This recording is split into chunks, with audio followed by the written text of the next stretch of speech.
Afternoon 42, lows in the teens once again at night. Sunday, more sun and clouds with highs in the low to mid 40s, getting close to 50 by Monday. From a Weather Channel, I'm meteorologist Ray Stadzik.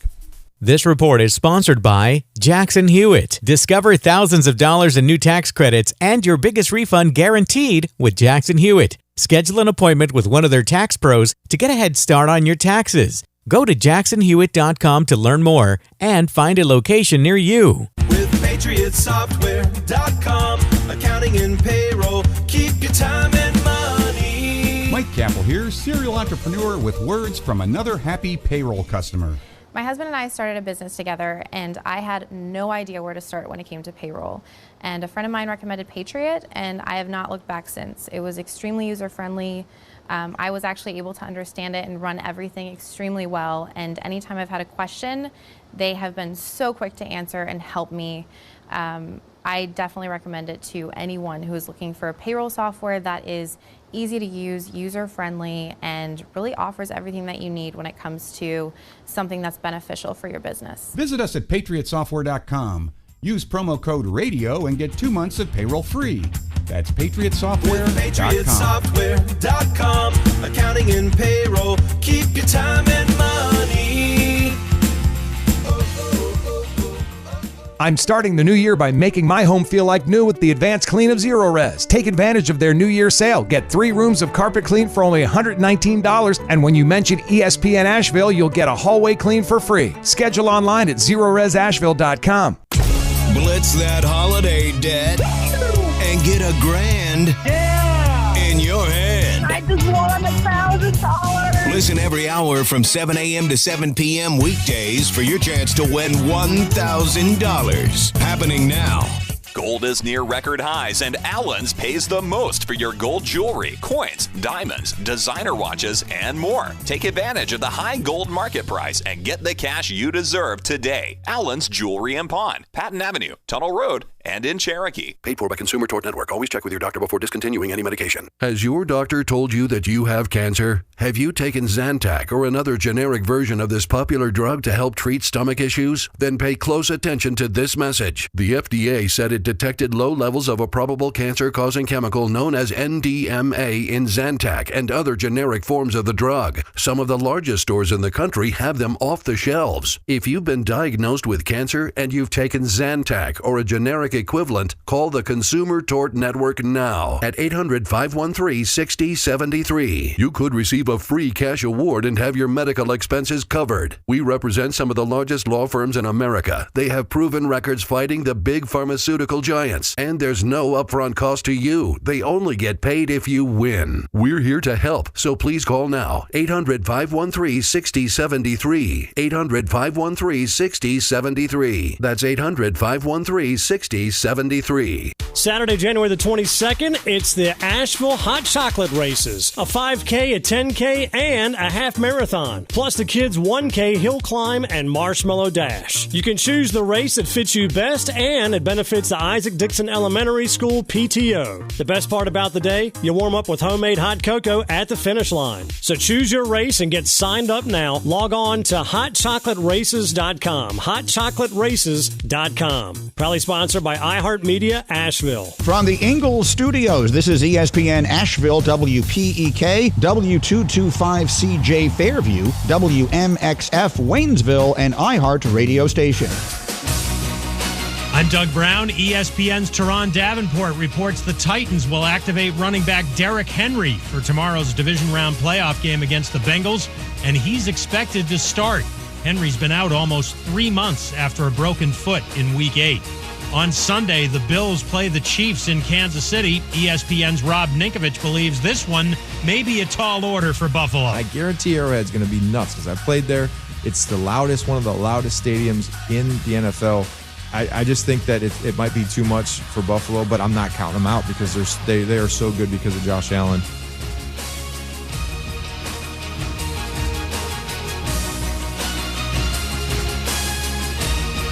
The New York Giants hired Joe Schoen as the team's new general manager. Schoen has been the assistant GM of the Bills. His first job with the Giants will be to hire a new head coach. Free agent DeMarcus Cousins signs a 10-day contract with the Nuggets today. He was cut by the Milwaukee Bucks. 2 weeks ago.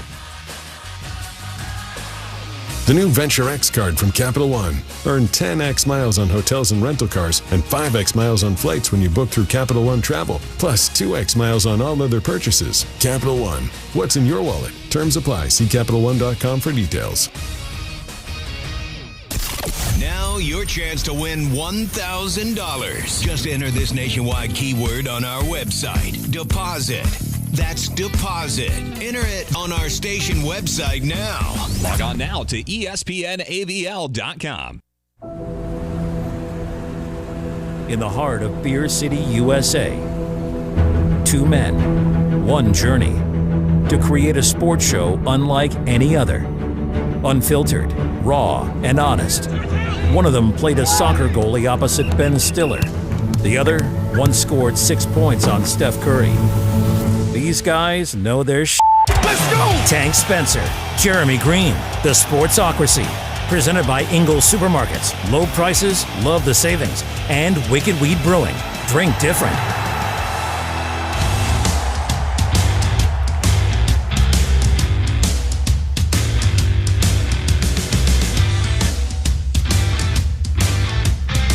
And welcome into the Sportsocracy here on ESPN Asheville, 92.9 FM, 880 AM, and 1400. The Sportsocracy heard everywhere on the iHeartRadio app. See, this is why you need to be in on the live stream on Chief the program. Zach's microphone is currently possessed by a demon that does not want him to get his opinion across because it just keeps swimming the other direction. My opinion is worthless, apparently. Yeah, that's what the microphone's saying. No, you know who that is? You know who I blame for Chief Zach's microphone? Who's that? Two things. Yeah. Chiefs fans and the birds. They're in cahoots to keep the information from being dispersed about nobody circling the wagons like the Buffalo Bills. Nobody does. Yeah, Nobody Chief, does. You're gonna have to bring that mic down just a little bit here because you're Do you right. want to, do you want to start that again? Okay. It just stopped spinning like Linda Blair's face in The Exorcist. You want to? Oh, yeah. You need to see this show. You not only hear this show on ESPN Asheville, but see the show visually on YouTube. You can go to thesportsocracy.com, click on that live video link. Don't forget to subscribe to the channel. You can get in on the chats as well. We've already got people coming in hot. Colin with the first.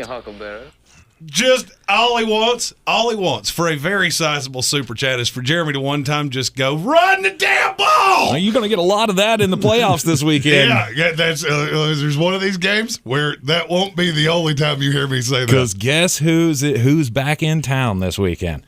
Derrick Henry. That's the big story of the day. He's being activated off of IR. He's going to come in for the Tennessee Titans, and they're going to hope to run the ball down the throat of the Cincinnati Bengals, and we're going to be doing that game. We're going to be doing live reaction video on YouTube only for that game. So we're doing Twin Bill. We are. We're doing both AFC games. We put this out there. You voted on it. We will be doing at 4:30 tomorrow. We will be doing the Cincinnati Bengals and the Tennessee Titans. And Sunday at 6:30, we will be doing the Kansas City Chiefs. And that's fine. Yeah. But we will be commentating a game of the 2022 Super Bowl champion Buffalo Bills. Let's go, Buffalo. Man. Yeah, I'm the kiss of death. You don't want me on your side. Yeah, he had the Cowboys last year, and that didn't work out. That was well. okay. I had the Cowboys in July. All right. I was more talking about I pull for the Jets and the Knicks and the Nuggets, and I could keep doing this. So I'm not necessarily sure I would be overly excited that I'm on your side, but I am.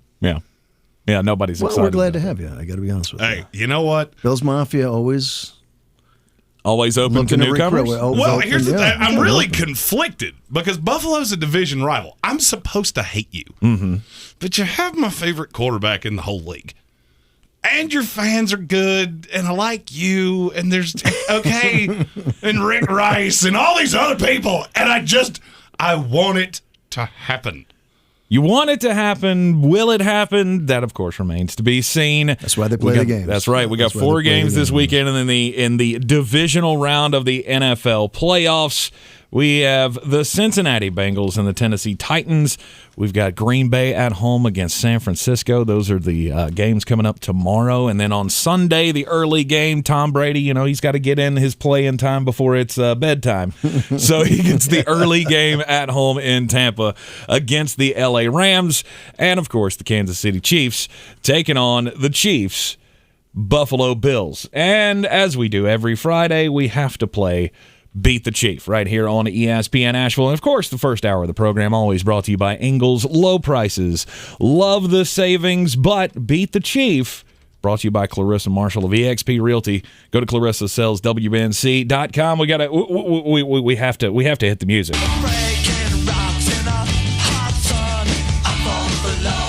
Everybody Jeremy but lost. Me. Jeremy lost. I'm the only one that didn't go 5-1. Thanks, right. Big Ben. You big retired schmuck. You had to go with the Pittsburgh Steelers covering the points against the Kansas City Chiefs. Did not go your way, and that puts you on the outs with me and the Chief. So it's a good start for us. Good start for us, Chief. I'm satisfied. I had a tough regular season, but you get to you get the second season. Yeah, I mean, here's the thing. It doesn't matter what you do in the regular season. As long as you make it to the playoffs, which Chief Zach did, now you can be every bit as much a champion as anybody else. Last week I was 5-1. I didn't. It's pretty good. I'm happy with that. Yeah. Well, this week we're adding a wrinkle that I didn't tell either of you about. Oh, wonderful. Oh, man. This week you have to pick the over-under, too. What? Oh. So now you two get to see what it's like to be me. Okay.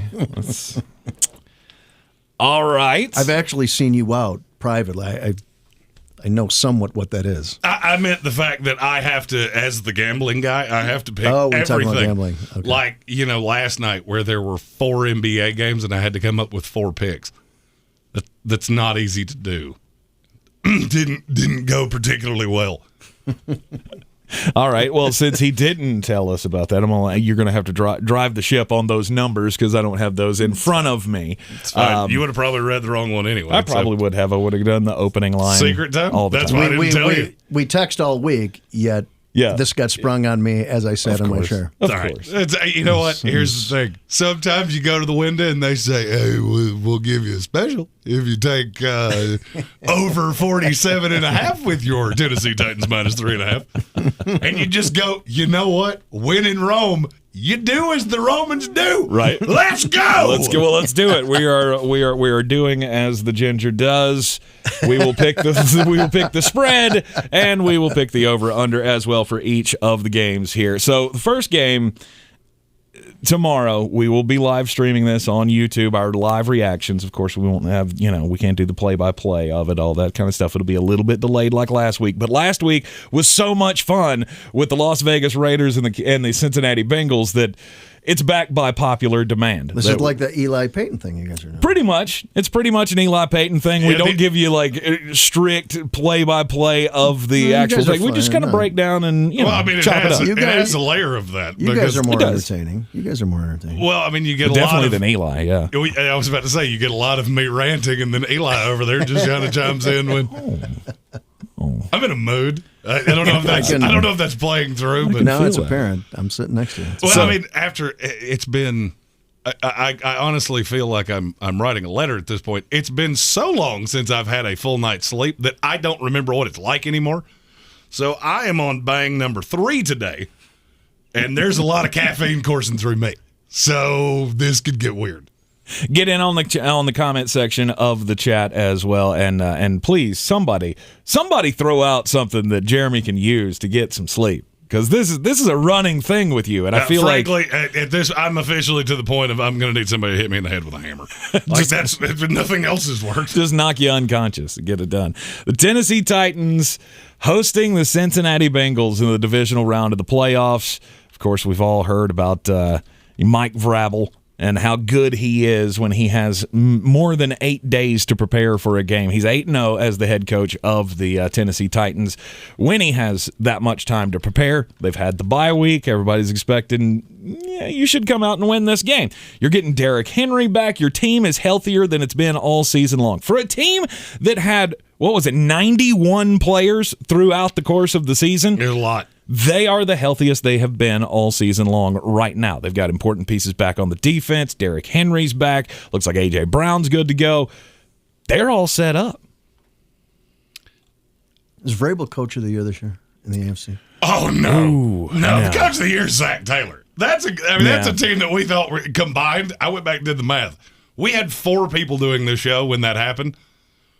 Memories like the colors of my... Sorry. Combined, we had 5 wins for the Bengals. You're in the divisional round of the playoffs. Right. I don't love Zach Taylor, but I think if you don't vote for him, you're doing it wrong. Yeah, I'd agree with that. I mean, there are strong cases. There are strong cases to be made for Mike Vrabel. Or just vote for Joe Burrow. I mean, how many people started writing them off early, and then after Henry went down, a lot of people started writing them off, and yet, Kansas City and Buffalo considered to be the cream of the crop of the AFC, and who's at the top. I think there's a lot to be said for that. Yep, I would agree. Vrabel would come in a distant He's doing it with second. Tannehill. Yeah, but well, they've looked unimpressive. That's the problem with Tennessee is that you've gone through this losing to the Texans. The bad backside of the season where they didn't look particularly impressive. And that's why I would say Vrabel's going to get overlooked. You are what your record says you are. Yeah. Even number 1. So I'm terrible. That's what you're saying. I am Jeremy the Terrible. No, I think the Chief, with his regular season record, he's got to be the terrible. You're just the mediocre. And I, on the other hand, am the champion. I was more referring to my team's records. That was more hurtful than it needed to be. It was, wasn't it? Unnecessarily harsh. He who is without 42-inch waistline cast the first stone. Hey, thanks to PhD weight loss. I set you up for it. Can't do anything better than say it for you. MyPhDweightloss.com. Down almost 30 pounds now, Chief. Can you tell? I was going to say something after the show. Yeah, thank you. Appreciate it. I've been witness to this, by the way. Yeah. I see you week to week, so it's been noticeable. So you got the Tennessee Titans, and they're healthy, healthier than they've been all year. But then you got the Cincinnati Bengals, and that just high-flying offense is hard to stop. I mean, I look at this and I think, what does Joe Burrow have to do in this game to win it? He has to play better than he did last week. And he was good last week. He has to be borderline superhuman and hope that Jerome Boger talked to the officiating crew that is going to call this game this week. Because you needed some very suspect officiating to beat the Raiders.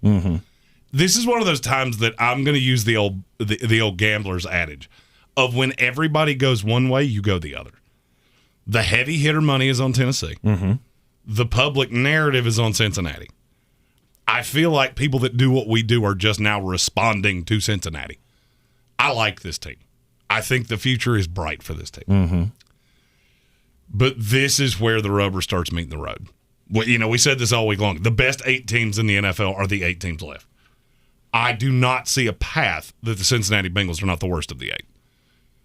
I'll break the ice on this. Okay. I didn't think about this for even really that long. Yep. Tennessee Titans minus 3.5. I'm right there with you. I got Tennessee minus the 3.5. I think it's going to be close. Oh, I do too. But I think Derrick Henry is coming back is going to be a big factor. I've said for the last week, I don't know, how is it going to be? He's not going to skip a beat. He's going to come right back in and be just as hellish as he's ever been. He's effective. Yeah. He's effective, and he's a difference maker. Without question. I'm with you guys both on Tennessee. Okay. All right. So we're all on the Tennessee Titans minus the 3.5. All right, Jeremy. What's the number? The over-under on this game is 47.5. 47.5. Yeah, right. Since you were talking so much smack there, Chuckles, Yep. I'm going to let you go ahead and go first. Oh, I'm going to go over. I'm going over the 47.5 because I think that this could be a, 3-point, 4-point spread, and it's going to be in the high 20s for both of the teams. So I'm going to go over. I'll go over the 47.5. I am too. There's really no way around it. I mean, here's the thing. You got two defenses here that they do good things, but I think they're both going to struggle with what the other offense does well. Cincinnati has allowed some big games to running backs. Tennessee can get home with 4, but the back seven's not overly daunting. So I'm going to go over the 47.5. All right, Chief. I'm with you guys. I was thinking under just primarily because you think obviously Tennessee's going to run more, and their game plan's got to be about keeping the ball out of Burrow's hand. Mm-hmm. However, I don't think you achieve that. And Burrow's going to put up points. And Cincinnati's a great story, man. And I like the Bengals. But I don't think they're going to win, but I do think this game will go over. All right. There's a lot to like with this team. It's been a great story. It's been something we've talked about all year long. I still think they're a year or two out. I do too. I think they're a year, 2 years from now, you're going to be talking about, much like they're in that group with Buffalo and Kansas City. Yeah. And maybe even San I could see them Diego. being Buffalo of 2 years ago. If you remember when Buffalo made the playoffs, lost in the wild card round, the next year they got to the conference championship game, and that's why I've been on Buffalo all year long. Because once you have gotten to the peak of that, you spend the entire offseason going, that is all we're focused on. And I know every team says, our goal is to win. I get it.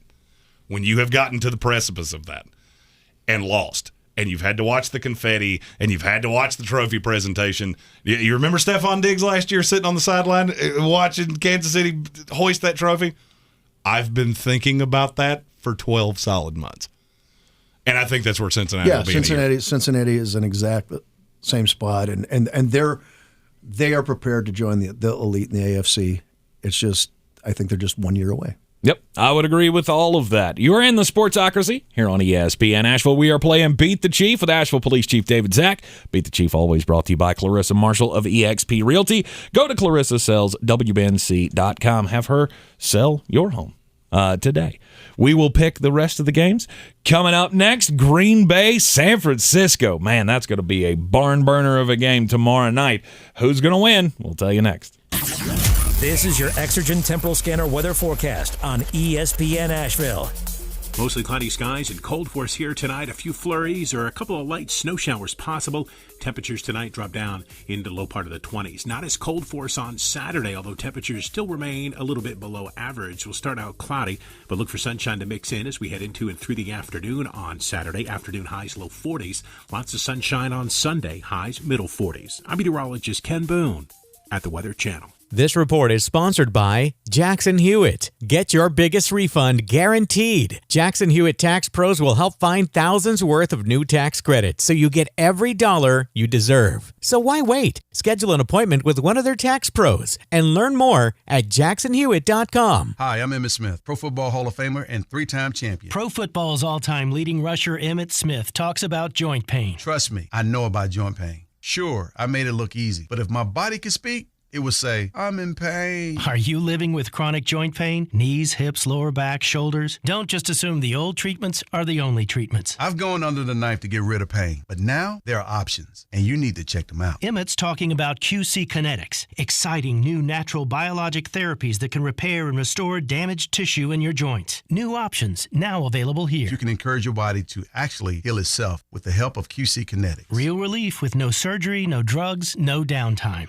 Call the local medical professionals at QC Kinetics for regenerative restorative treatments with lasting relief. But now, you and I, we have help. QC Kinetics. Start now with a free consultation at QC Kinetics. 828-333-9517. That's 828-333-9517. Call today. 333-9517. Hi, I'm Chad Greenway. After retiring from the NFL, I've embraced my new role coaching my kids in their youth sports. Our Youth Basketball Association made the decision to use trusted coaches to train, screen, and educate all of our basketball coaches. Visit trustedcoaches.org to learn more. I'm a trusted coach. Are you? Paid for by Consumer Tort Network. Always check with your doctor before discontinuing any medication. Has your doctor told you that you have cancer? Have you taken Zantac or another generic version of this popular drug to help treat stomach issues? Then pay close attention to this message. The FDA said it detected low levels of a probable cancer-causing chemical known as NDMA in Zantac and other generic forms of the drug. Some of the largest stores in the country have them off the shelves. If you've been diagnosed with cancer and you've taken Zantac or a generic equivalent, call the Consumer Tort Network now at 800-513-6073. You could receive a free cash award and have your medical expenses covered. We represent some of the largest law firms in America. They have proven records fighting the big pharmaceutical giants, and there's no upfront cost to you. They only get paid if you win. We're here to help, so please call now. 800-513-6073. 800-513-6073. That's 800-513-6073. Rogue Combat Club, Asheville's home for comprehensive martial arts training, has a goal for our community, one that's stronger, more fit, and unwavers in its support of one another. Rogue Combat Club's instructors have competed at the highest levels and offer classes for everyone from young children to adults in Brazilian Jiu-Jitsu, Muay Thai, and wrestling. Rogue Combat Club classes can help you boost your self-confidence and self-defense skills while weeding out the egos and intimidation found at other gyms. Join today at roguecombatclub.com.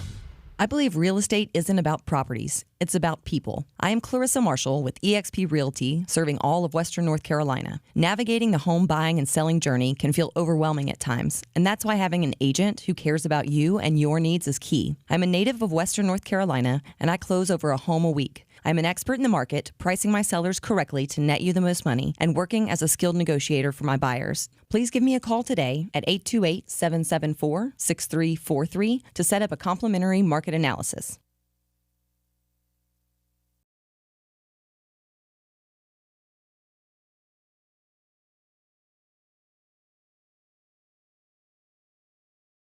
ESPN Asheville, and we'll point out Jeremy lost last week. The Chief and I were the victors last week. Jeremy stumbled on the Pittsburgh Steelers. Stupid Pittsburgh. Just thinking that they were gonna do something. They were gonna make it look good in Ben's last game, but guess what? Yeah, they didn't. I think that was the game before. That was them getting in. That was Ben's. The swan song game. That was his swan song. Yeah, it wasn't going to happen 2 weeks in a row. Yeah, I tried to tell you. And I'd be remiss if I didn't point out the other stupid Raiders. And I'm not even mad at the Raiders. You know what I'm mad at? The officials. Oh, still angry at the officials. That was bizarre. Don't be that guy that blames it on the officials. Oh, I'm not saying they'd have won. Okay. I'm saying they very easily could have covered if you pull off the touchdown where you blew a whistle with the ball in the air. Right. Stupid Jerome Boger. Well, good thing is he's not going to be around for this game. And I'm glad.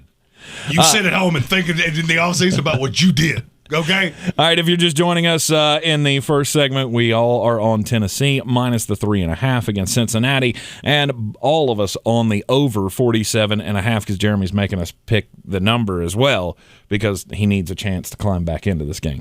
The Green Bay Packers host the San Francisco 49ers. Flashback to 2 years ago in the NFC Championship game. And it did not go well. It did not go well for the Green Bay Packers as they got thumped 37 to 20? It was a lot to. I think it was 17-point spread when they faced the San Francisco 49ers the last time. Now San Francisco's coming off of this win over the Dallas Cowboys that we had all picked. 37-20, by the way, was the 37-20. I knew it was a 17-point I want to see spread. how close the two of you come to this. Okay. Isn't Garoppolo like 2-1 against Rodgers? Yeah. So Green Bay lost to San Francisco in the playoffs 2 years ago. Was 37-20. How many passing yards did Jimmy Garoppolo have in that game? 87. You're too high. Really? I was going to say 7. It was 77. It's 77 passing yards. Raheem Mostert ran for 2 bills. Yeah.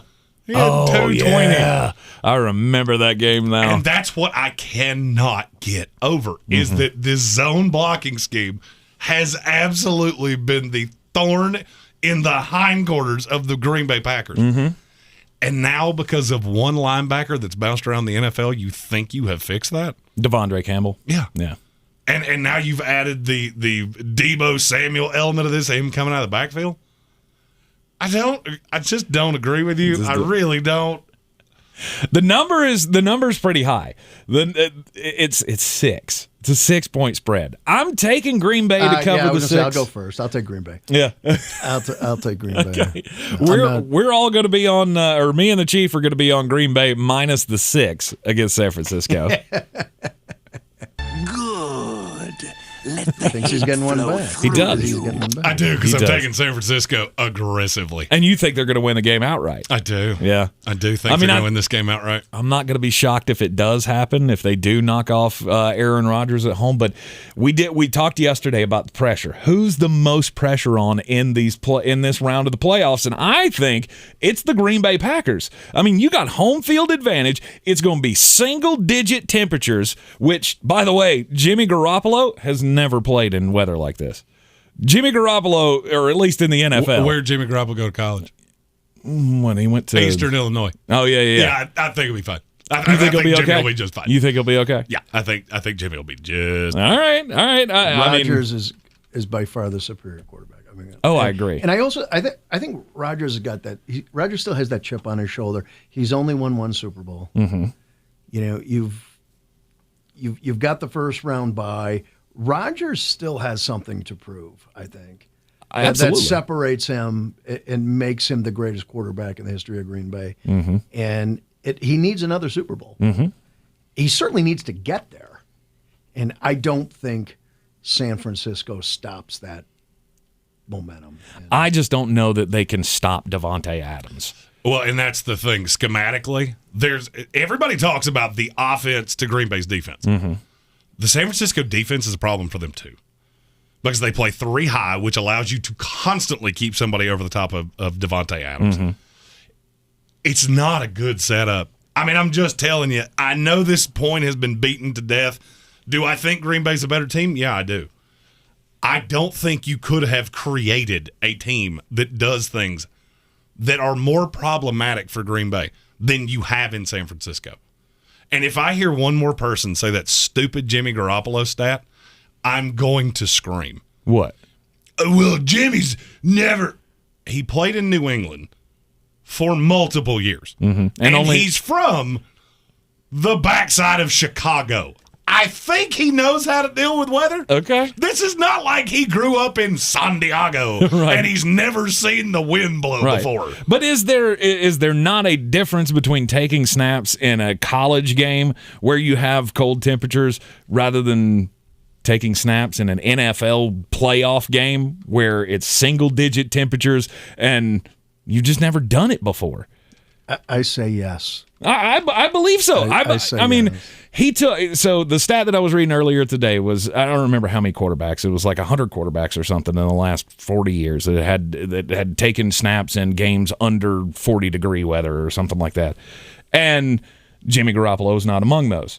And also, the only time he's ever taken snaps in Green Bay or in New England under 40 degrees was 4 of them. He took 4 of them in blowout losses. And here's where this gets comically ridiculous to me. I'm going to do this again because apparently it didn't take the first time I did it. When they slaughtered Green Bay 2 years ago, how many passing yards did Jimmy Garoppolo have? Mm-hmm. They slaughtered them. Yeah. I mean, it was never close. No.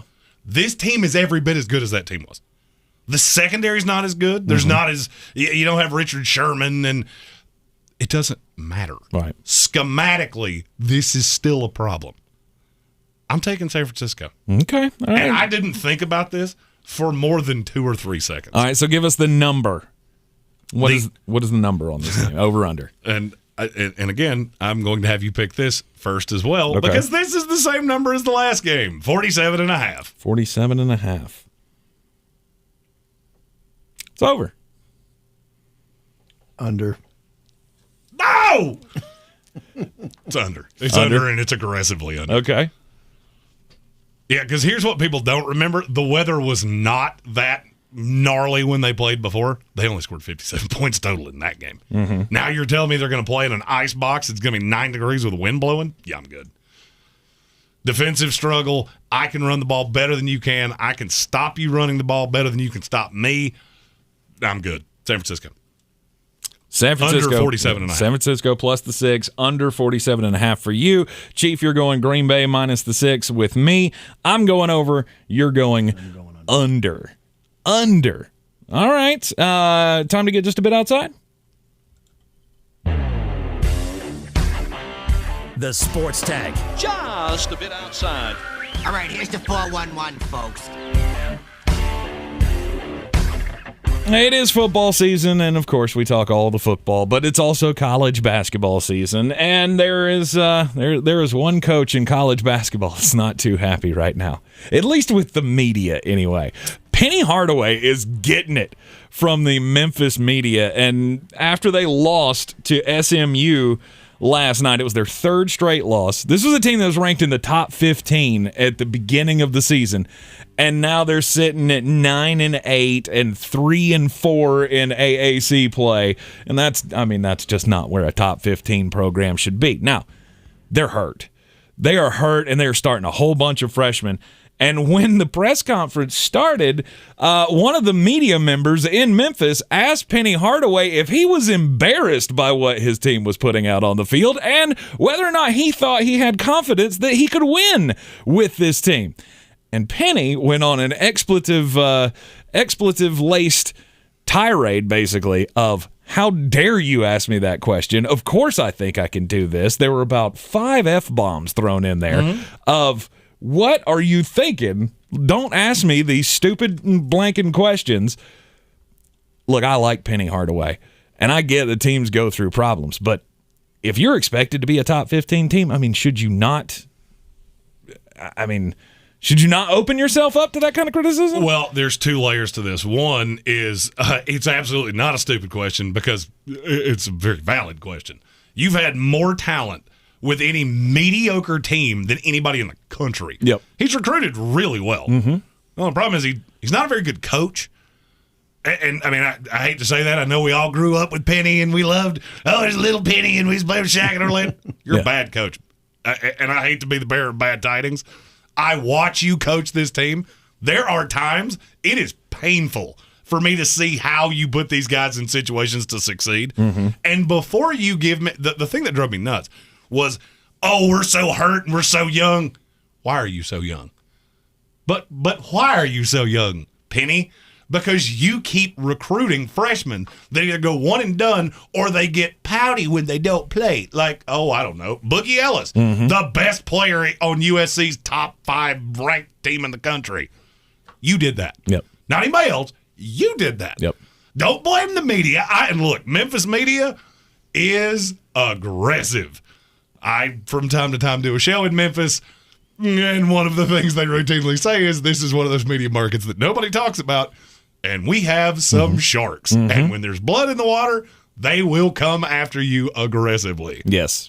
I just wish I had the opportunity to do an expletive-laced press conference. You do. You definitely could. You 100% do. We'll give you the, I know, but not here. I know, but I can't.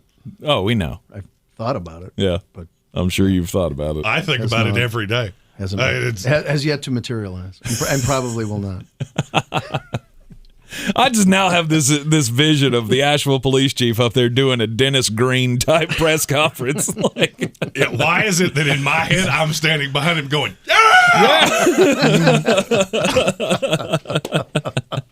All right, just a bit outside, Jeremy. Usually we do sports stories and just a bit outside. Yes. But with Chief David Zach here, I'm gonna do something else that I like to do. Don't do crimes. Don't do crimes. 2 men who tried to smuggle cocaine into Britain in cans disguised as baked beans and condensed milk have been sentenced to 15 years in prison. British nationals Daniel Kelly and Stephen Gilhooly, one of my favorite names I've ever heard. It's probably Gilhooly. It's more fun my way. Gilhooly. I can tell you it's not spelled like Jeff Gilhooly's name. Okay. So if you want me to pronounce it that way, but spell it that way. So we're going Stephen Gilhooly, and that's just the way we're going to do it. They're both 43. They drew sentences on Wednesday at Snaresbrook Crown Court following trials earlier this month. Here's what these two rocket surgeons decided to do.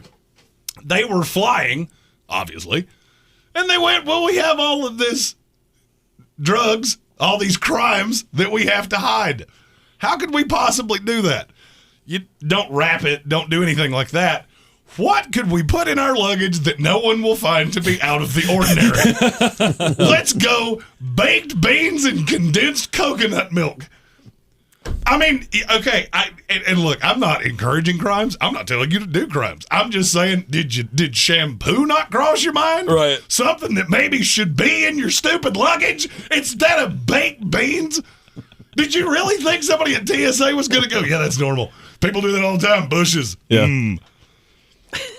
Taste them grilling beans. Like, I absolutely love stupid criminals. Mm-hmm.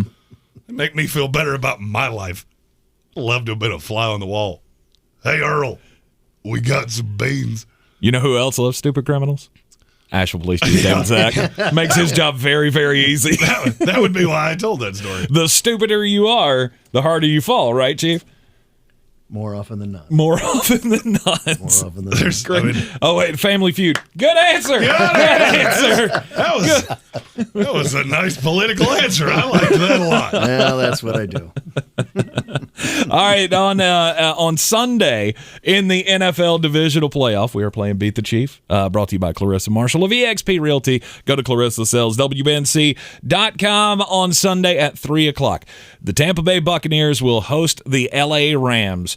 And you all know where I'm going with this one. Of course we do. Of course. I mean, I can't. You're I can't a bigger not homer do than it. I am. I can't. Oh, yeah. I can't not do it. That's not even close. And I'm pretty bad. Oh, I mean, if we're I'm awful.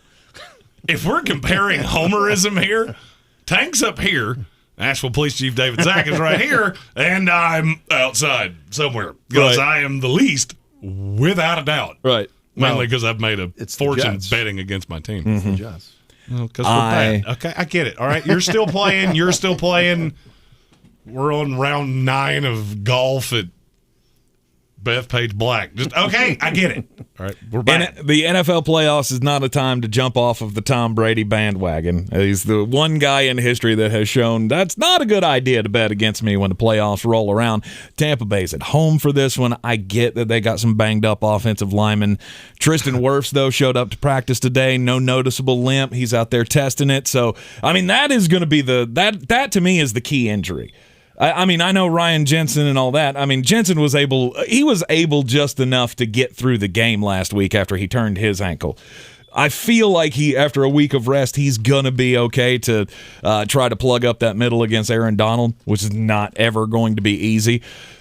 It's going to be a dogfight between these two teams, but I'll take Tampa at home. I think it's going to be a field goal game, and I think Tampa ends up in the. If you're telling me that this game is absolutely going to be close, do you think it's going to be close? Yeah, no. Okay. Chief says it's going to be close. Jeremy, do you think it's going to be close? You do think it's going to be close. Absolutely. All right, so if you're telling me this, the line is 3. 3. Yeah, and if you're telling me this game is going to be close, I'm going to take Tom Brady in a close playoff game at home over Matthew Stafford any day. Any day of the week. At worst, I think I push. So worst case scenario, you think you win this game by field goal? Yeah. Yeah. Let's go ahead and get over to. Good. Let the hate flow through you. Okay, I'm going to. The last time Babe Ruth called my shot, it went tremendously because I had to have a Herculean final Sunday to come back and tie Tankster over there. And it went exactly how I said it was going to go. Well, until I took Alabama, and that didn't go my way. Right. So I'm going to call my shot one more time. We are live Buffalo, Kansas City. And I feel like, you roll with the punches and you take the things life throws at you because eventually it will gift you this just big, bow on top, ribbon-wrapped present.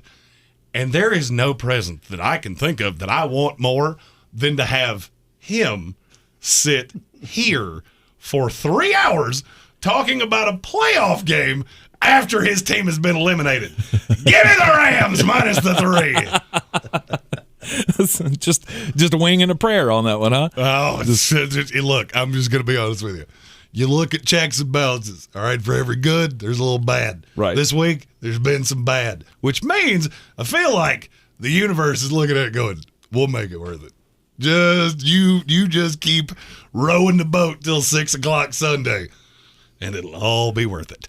All right, Chief Zach, what do you think? Tampa Bay, L.A., 3-point spread. I'm gonna join Jeremy on the L.A. thing.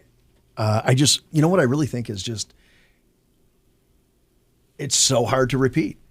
It's so hard to get back, and there's a reason it's so hard. And you're playing good teams, good football, and I just think it's just one of those games where it's just, you've been playing a lot of games for the last couple of years, and it just catches up with you, and you get knocked off. And it seems like Tampa's ripe for that. They've had a lot of close games this year that they've escaped with the victory, primarily Buffalo. I hate to go back there, but I think it just catches up with them, and I think the Rams do pull this out, but it will be close. Okay. Let me ask a question. What position group in this game, if you take out Tom Brady, take out the quarterback, go all the way through the coaching staff, what position do you have the advantage in? That's a good point. There's not one. Offensive line. I would say you could very easily be missing Jensen and worse. I would say our defensive front against their offensive line. That would be the only advantage. No. I'm talking about their defensive line compared to yours. Where are you better than them? I'll give you a hint. Especially if Ryan Jensen and Tristan Wirfs don't play, it doesn't exist. Right. And I can't get over that. I can't get over that where I'm laying a field goal because I feel the exact same way you do in reverse. Because I think worst case scenario, I lose by a field goal. Because I don't see you blowing out the Rams. I think you're really going to struggle to I can't believe I'm about to say this out loud. I think you're really going to struggle with Odell Beckham Jr. And I haven't even mentioned Cooper Kupp yet. The thing that kills Brady's interior pressure, and I have the best interior lineman in the league. No doubt. It sets up nicely. I think the Rams are going to win this game. I'm taking the Rams. All right, what's the number? The over-under in the Tampa Bay L.A. Rams game. It's almost exactly the same as the other two. We'll go at 48. 48. All right. You want to go first on this one, or are you going to keep making me go first? Over 48. Yeah, it's your game. And I'm adamantly rooting for your demise and sadness. So, yeah, I'll go first. Yeah. All right. Jeremy's over 48? Yeah, over. Without question. That's across the board. Over the 48.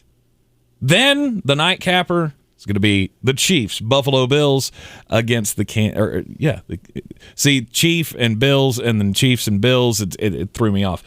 So Kansas City hosting the Buffalo Bills. Chief, will let you pick this one first. Make your case for your Buffalo Bills. I have a funny feeling. By the way, I know where this is going. It's a 2-point spread, if that matters. Now, as much a homer as I am, the last 2 weeks of the season, I went against my Bills. You did. And I split with Atlanta and then the Jets. So I just don't know. I just don't automatically punch the Bills ticket.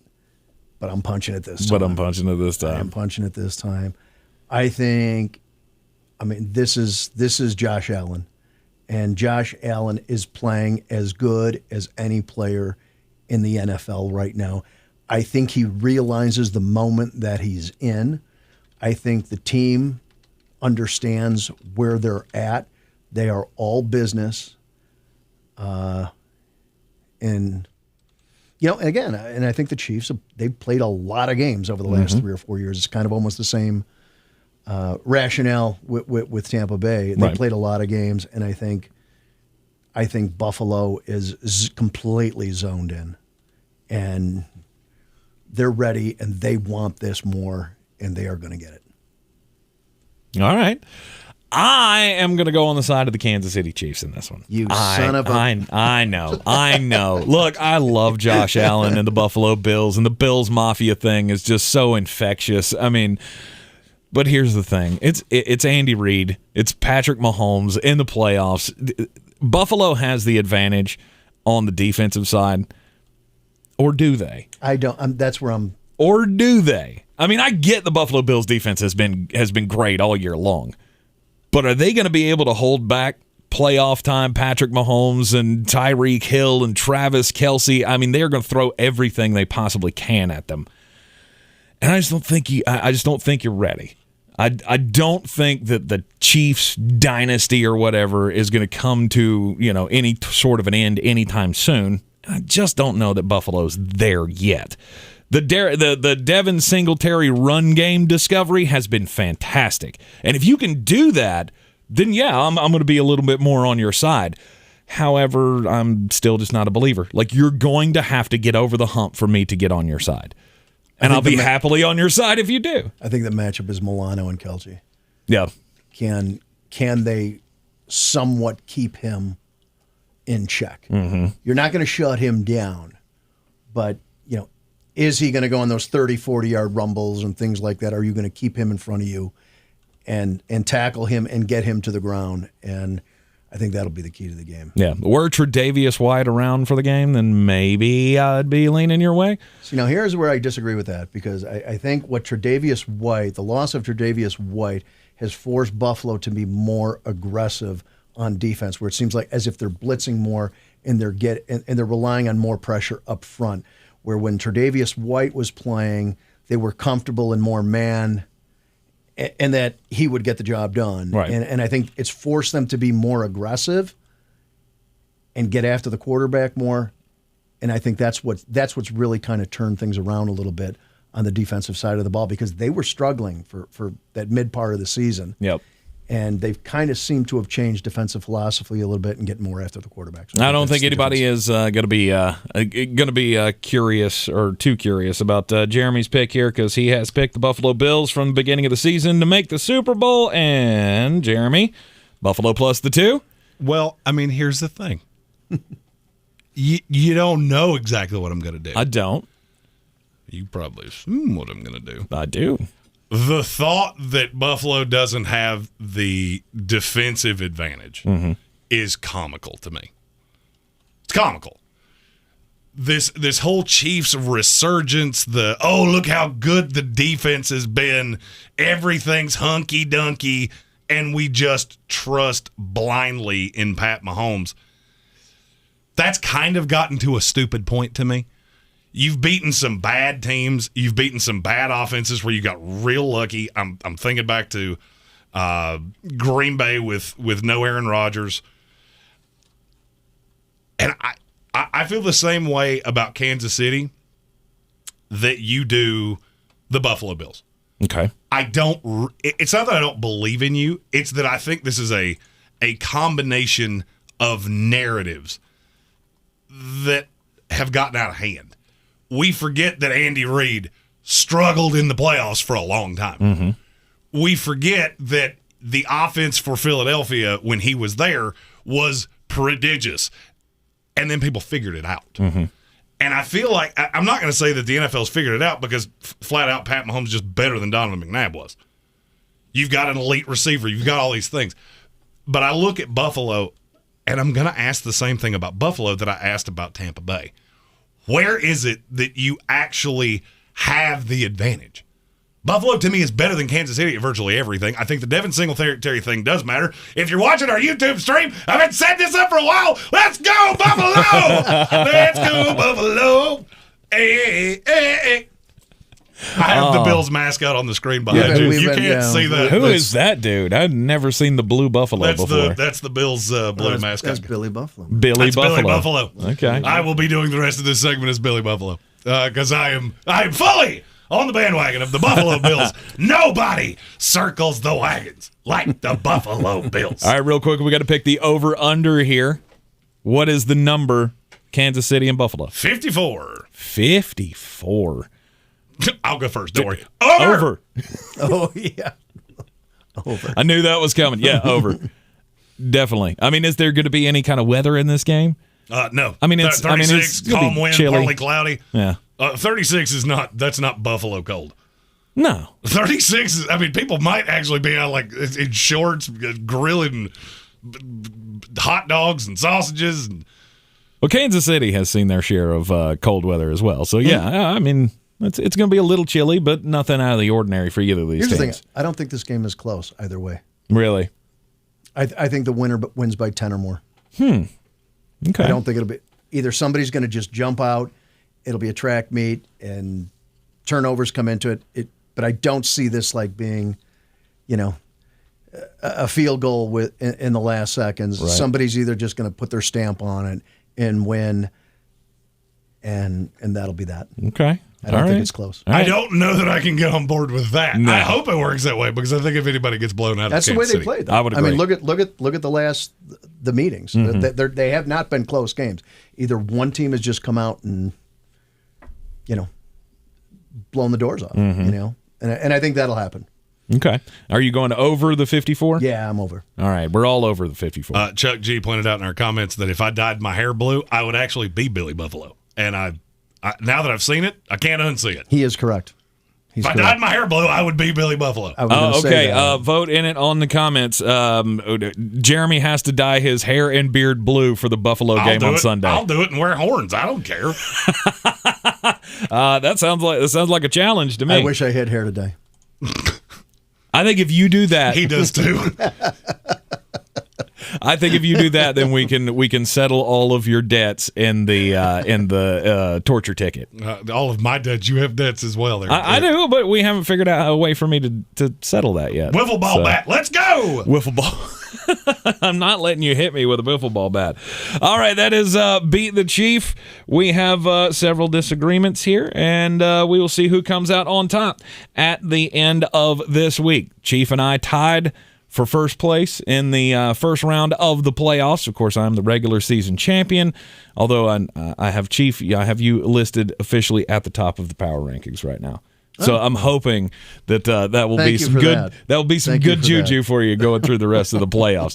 But Beat the Chief here on ESPN Asheville, always brought to you by Clarissa Marshall of eXp Realty. Go to ClarissaSellsWNC.com. Green on Green is coming up next. Hey, it's Tank Spencer, host of the Sportsocracy. Jeremy and I are on the PhD weight loss program, and after 2 months, I'm actually becoming a believer, not just in the program, but in myself. So far on this program, I've lost nearly 28 pounds. I feel great, and I'm actually starting to believe my weight loss goal of 120 pounds is achievable. In other programs, I've felt disappointed or ashamed that my progress is never enough. The coaches at PhD Weight Loss never make me feel that way. In fact, they keep me positive and that I'm staying on the path, and I'm actually killing it. I feel my self-confidence growing each time that I get in that building. Dr. Ashley Lucas formulated this program with professional athletes. I'm not one of those, but she believes we're all athletes, born to move, feel, and look great. PhD Weight Loss is working for me, and it's helping me inspire the rest of my family to get healthier. There's no requirement for rigorous exercise. You eat healthy, not starve yourself, and there are no magic pills involved. Join us on our journey. Visit myphdweightloss.com today. That's myphdweightloss.com. Sometimes it's the little victories that mean the most. At Ingalls, we know there's no one you'd rather share those miniature memorable moments with than family. Ingalls, all the ingredients for family. This week at Ingalls, select sizes and varieties Cheez-It crackers, 2 for $6. Select sizes and varieties Dunkin' Bag or K-Cup coffee, $4.98 each. And select sizes and varieties General Mills cereal, 2 for $5. Ingalls, low prices, love the savings. Here in Beer City, we take homegrown seriously. And since 2012, Wicked Weed Brewing has been pushing the boundaries of the industry. They've not only created staples like the Freak of Nature Double IPA, the Lieutenant Dank, and Pernicious, but they also opened the first sour beer tap room on the East Coast. Wicked Weed has also supported our local community to the tune of $1.6 million with the Beers That Build program. Visit one of their 4 locations, schedule a brewery tour, or place an order for pickup or delivery. WickedWeedBrewing.com.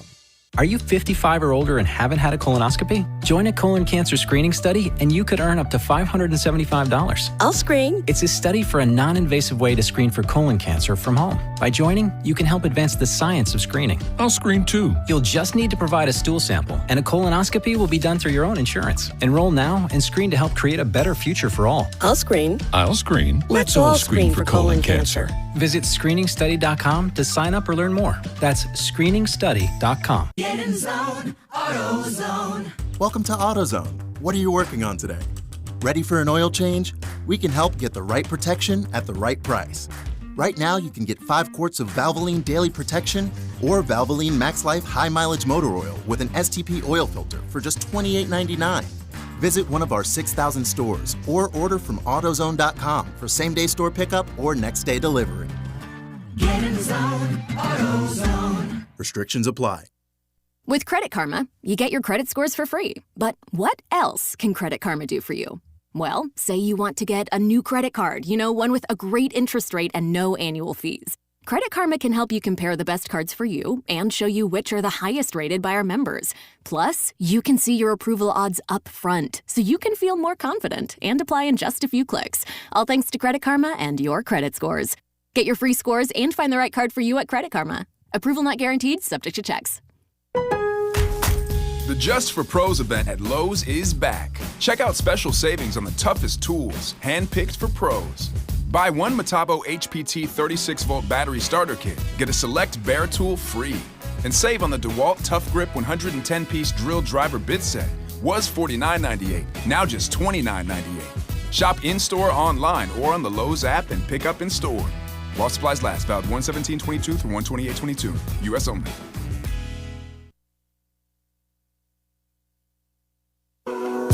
Coffee store closes on. Get them the money. Then when you get the money, you get the power. That watch costs more than your car. Then when you get the power, then you get the woman.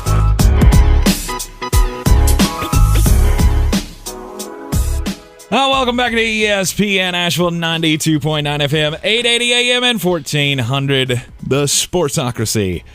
And Jeremy, you got your picks all set for Greene on Greene? I do. Last night did not go particularly well. 1-3. Trying to get back in the win column tonight. First one, the Philadelphia 76ers are an 8.5-point favorite at home against the Clippers tonight. I will give anyone $1 if they could name me the starters for the Clippers. This team is terribly bad, and I can't believe this number is so low. Give me the Sixers minus 8.5. The Nets are a 1-point favorite tonight at San Antonio. Look, I know it's clunky.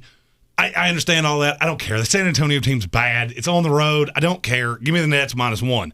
Finally, one that I love picking, the Miami Heat travel to Atlanta to take on the Hawks. And for the third time in 3 weeks, I'm on the Miami Heat.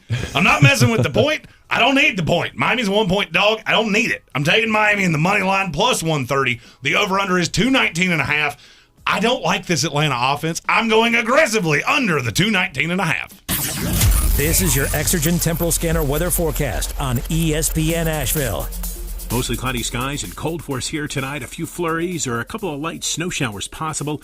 Temperatures tonight drop down into the low part of the 20s. Not as cold for us on Saturday, although temperatures still remain a little bit below average. We'll start out cloudy, but look for sunshine to mix in as we head into and through the afternoon on Saturday. Afternoon highs low 40s. Lots of sunshine on Sunday. Highs middle 40s. I'm meteorologist Ken Boone at the Weather Channel. This report is sponsored by Jackson Hewitt. Get your biggest refund guaranteed. Jackson Hewitt Tax Pros will help find thousands worth of new tax credits so you get every dollar you deserve. So why wait? Schedule an appointment with one of their tax pros and learn more at jacksonhewitt.com. Finding great candidates to hire can be like, well, trying to find a needle in a haystack, but not with ZipRecruiter. Its powerful technology actively finds and invites qualified candidates to apply to your job. So while other companies might deliver a lot of hay, ZipRecruiter finds you the needle in the haystack. See why 4 out of 5 employers who post a job on ZipRecruiter get a quality candidate within the first day. Try ZipRecruiter for free at ZipRecruiter.com/free. That's ZipRecruiter.com/free. Right now at Wendy's, see why everyone is raving about their brand new fries. Natural cut, skin on with a hint of sea salt, and guaranteed to be hot and crispy or they'll replace them. You know, the way fries should be. Try Wendy's guaranteed hot and crispy fries today at participating U.S. Wendy's. Have you wanted to speak a new language but thought it'd be too difficult or take too much time? Then try Babbel. In just 15 minutes a day, Babbel teaches you conversations that you will actually use. With 14 languages and lesson topics like travel, business, relationships, and more, you'll learn what matters most to you. Babbel. Language for life. Learn a new language with ease. Go to Babbel.com to try for free. That's BABBEL.com. From the Ingalls Studios, this is ESPN Asheville, WPEK, W225CJ Fairview, WMXF Waynesville, and iHeart radio station. I'm Doug Brown. When the Titans line up for their divisional playoff game against the Bengals, running back Derrick Henry is expected to start. That report from ESPN's Teron Davenport. Henry's been out since Week 8 with a broken foot. Who's the best wideout still active in the playoffs? Hall of Fame finalist Torrey Holt believes it's Cooper Kupp of the Rams. He's reliable. He's healthy. He's durable. He can catch the football in the slot. He can play outside. You can line him up in the backfield. You can do jet sweeps with him. He's good in the run game in terms of blocking. He's unselfish, a great teammate. Torrey Holt on Canty and Golick Jr. The Rams play the Buccaneers Sunday in Tampa. Cowboys defensive end Randy Gregory is having left knee surgery today. He's scheduled to become a free agent in March, but it's possible Dallas could re-sign him. Gregory should be recovered in time for the offseason program. Anaheim Ducks coach Dallas Eakins out for tonight's game against the Lightning after testing positive for COVID-19. Creighton basketball coach Greg McDermott tests positive. He's out for tomorrow against DePaul. Keyshawn, J. Will, and Max. Rodgers won the last 2 MVPs after he wins it this year. And all of a sudden, Mahomes is not Rodgers 2.0. Maybe he's Rodgers 0.5. There's a lot of pressure on Reid and Mahomes. This and more, Monday, starting at 6 Eastern on ESPN Radio and on ESPN2. Now your chance to win $1,000. Just enter this nationwide keyword on our website. Happy. That's happy. Enter it on our station website now. Log on now to ESPNABL.com. He's a degenerate gambler. You are a smelly pirate hooker. And he's cheaper than oxygen. He's useless. But somehow, they make it work. Jeremy Greene, Tank Spencer. There's no holding back in the Sportsocracy. Presented by Ingalls Supermarkets and Wicked Weed Brewing. And welcome back into the Sportsocracy here on ESPN Asheville. 92.9 FM, 880 AM, and 1400. The Sportsocracy, of course, heard everywhere you go, on demand on the iHeart Radio app. And you can get in on the program as well by just checking us out on the YouTube channel. All you got to do is go to thesportsocracy.com, click on that live video link, hit the subscribe button once you get to the YouTube video, and that will get you into the chat where you can super chat, and we've had a lot of super chats going on throughout the program so far. So let's get to them. Armchair Commentary had 2 of them. That's our partner on the Sunday Fantasy Football Show, live on YouTube, all throughout the NFL season. I'm your Huckleberry. People have been overlooking the Niners all year long. I'll take the Deebo Samuels all day. He also said, been a garbage week, but the lone bright spot has been being able to watch the stream. Also hope the Iron Sheik puts Josh Allen in a camel clutch. Yes. As a Patriots fan, I'm only nominally surprised that is your take on that game. And I'm your Huckleberry. Our chief medical correspondent, Devin, just looking for a shout-out and a soundbite of Johnny Paycheck's Take This Job and Shove It, because I quit my job today. Oh, did you? We will open the second segment of this show with that song. And call us. Yeah.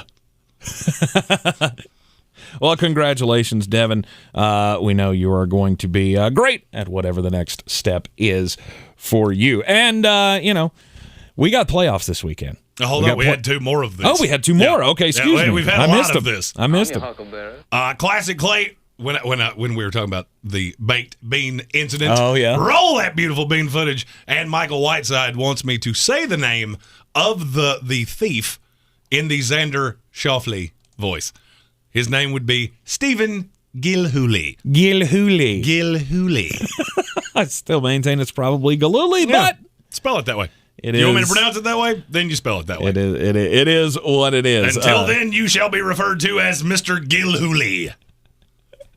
Before we get into breaking down these games, the AFC and the NFC, we're going to talk about X factors and biggest matchups within the matchup itself. I feel like we need to talk a little bit about the big news of the day for the Carolina Panthers faithful. I mean, you can feel secure that if you hated Joe Brady so much and you're not too big on Matt Rule, there's one guy that can save us all, and they're bringing him in as the offensive coordinator. It's Ben McAdoo. McAdoo. You can't say it without laughing. What is happening here? You went with Ben McAdoo over Joe Brady? Yep. Wow, the guy who was like 2-10 with the New York Giants and got fired and it put a wedge between everybody in New York, benching Eli Manning. Well, I mean, I was on his side when he did it, but still, that's the guy that you think is going to come in and revolutionize this offense? Well, and I'm not so much, worried about that as I am. This is the same guy that came to his introductory press conference wearing a suit that was about 9 sizes too big. I'm throwing it on the screen on our YouTube stream. Boy. That looks like what Tank would look like in a suit now after he lost 30 pounds on PhD. No doubt, because I'm too cheap to buy new clothes. I am absolutely dumbfounded. So I said on this show, I guess about a week ago, that what I was hearing out of Carolina is that they wanted a former head coach to take this offensive coordinator job because they felt like Matt Rule needed a sounding board, somebody that had been there before. Well, I guess when they sent that memo out, they didn't clarify. It would be good if he was good at something, anything. Well, now, come on. Ben McAdoo, he's good for something, right? Humor. He's good for comedic relief. He is phenomenal at that. Well, I mean, he spent some time as the quarterback's coach for the Green Bay Packers, and then he got the assistant job over with New York, with the New York Giants. So his claim to fame is that he was the quarterback's coach for one of the greatest quarterbacks that's ever lived. And that is why people think he's good at this. On paper, he did take an offense that was like 25th in the league with the New York Giants, and they were 6th in the league by the time he got the head coaching job. So that was growth. Maybe he is best suited as a coordinator and not as a head coach, as we've made the argument for a lot of guys in the NFL. Well, I mean, here's the thing. If you're a Panthers fan and you want a reason to be happy about this, just know that it's only going to be for a year. True. I mean, and that's another problem that and I'm saying that kind of tongue-in-cheek, but that's something you run into when you retain a coach like Matt Rule. Pep Hamilton straight up said no to interviewing for this job because he knows. Unless Matt Rule, who's going to be coming up against a reasonably difficult schedule, can go 10-7 at least, you're going to be out of a job in a year. So why would we do this? And this is one of the things that I said when they fired Joe Brady is, okay, you got what you wanted. Now you may regret it. Jason Trump asked in the comments, is he better than Jay Gruden? No, he's not. And that should tell you everything you need to know. I think you couldn't have done this any worse. You could have taken a guy off of the scrap heap of college football, and maybe I would feel worse about it. I have no hope that Ben McAdoo is going to be anything other than just Matt Rule's yes man.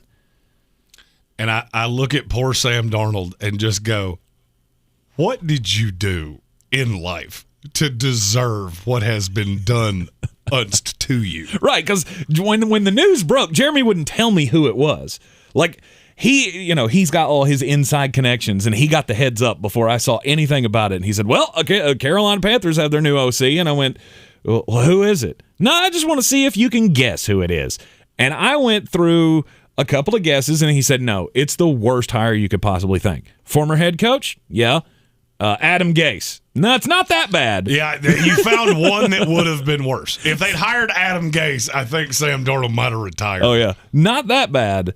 But Ben McAdoo, I was not expecting that. And Carolina Panther fans, I am so sorry. And I don't have a lot good to say about it. The offense was unoriginal.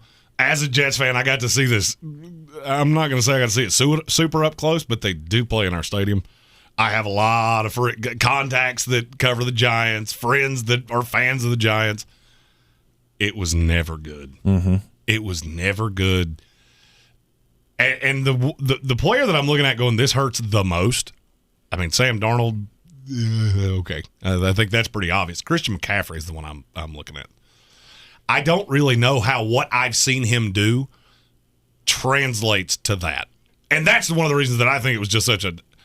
This strikes me, as David Tepper said, we've got to have a former coach on the staff because we don't trust Matt Rule making head coaching decisions. And then you go through and realize that nobody that fits that is taking this job. Right. Pat Shurmur, that's a consistent punching bag. He's still a reasonably good offensive coordinator. He wouldn't have taken this call. He wouldn't. Why would I tie myself to switching jobs again? Well, that's why Pep Hamilton wouldn't do it. Exactly. Pep Hamilton said no because I know I'm going to be out of a job next year if this doesn't work, which is highly likely. I mean, I got all the faith in the world or in the players of the Carolina Panthers. Mm-hmm. It's the coaching staff that they have put together that is god-awful. And you're going, I mean, in the words of Bonesaw, you're going nowhere. Yeah, it's not good. Ugh. It's not good. Not good at all. Meanwhile, there has been a hire in New York as well. Joe Shane is going to be the new GM of the New York Giants. Just Former real quick, Bills good assistant hire. GM. Yeah. To me, that makes it, I'm not going to say it opens it up, but it makes it more interesting to me of do they make a run at Brian Daboll? I've already heard that they've asked for the permission to interview him. Mm-hmm. I've heard he's going to take the Dolphins job. Could that change this? Maybe. I think it could. I mean, well, and then it becomes a thing of would Daboll rather be in lockstep with the GM as opposed to Chris Greer, who he does have a relationship with? So then it becomes a question of Daboll now chooses between Shane and Daniel Jones, Chris Greer and Tua Tagovailoa. Who do I want to tie my future to? And I don't know the answer to that. I would say this makes it more likely that Brian Flores actually ends up being the head coach of the New York Giants. Okay. Yeah, I would be on the Miami side of that if I was Brian Daboll. Yeah, and I think he will be too. Having to make that decision. All right, so big matchups, X factors in the AFC playoffs. In the AFC divisional round, we are going to be doing both of the AFC games, live reactions on YouTube. Again, thesportsocracy.com. And we will be on right at kickoff for all of these. We'll be on a delay, giving you our thoughts on how the games are progressing. We're going to have a lot of fun. We'll play some trivia. Yeah, exactly. We're unleashing a new trivia idea that we have that we're hoping to branch out upon over the course of the year. Right. So we're just going to be hanging out, shooting the stuff while the game's going on Saturday and Sunday. The first one, 4:30 on Saturday, Bengals and the Titans. What's the biggest matchup within this matchup? I think it's both the running backs.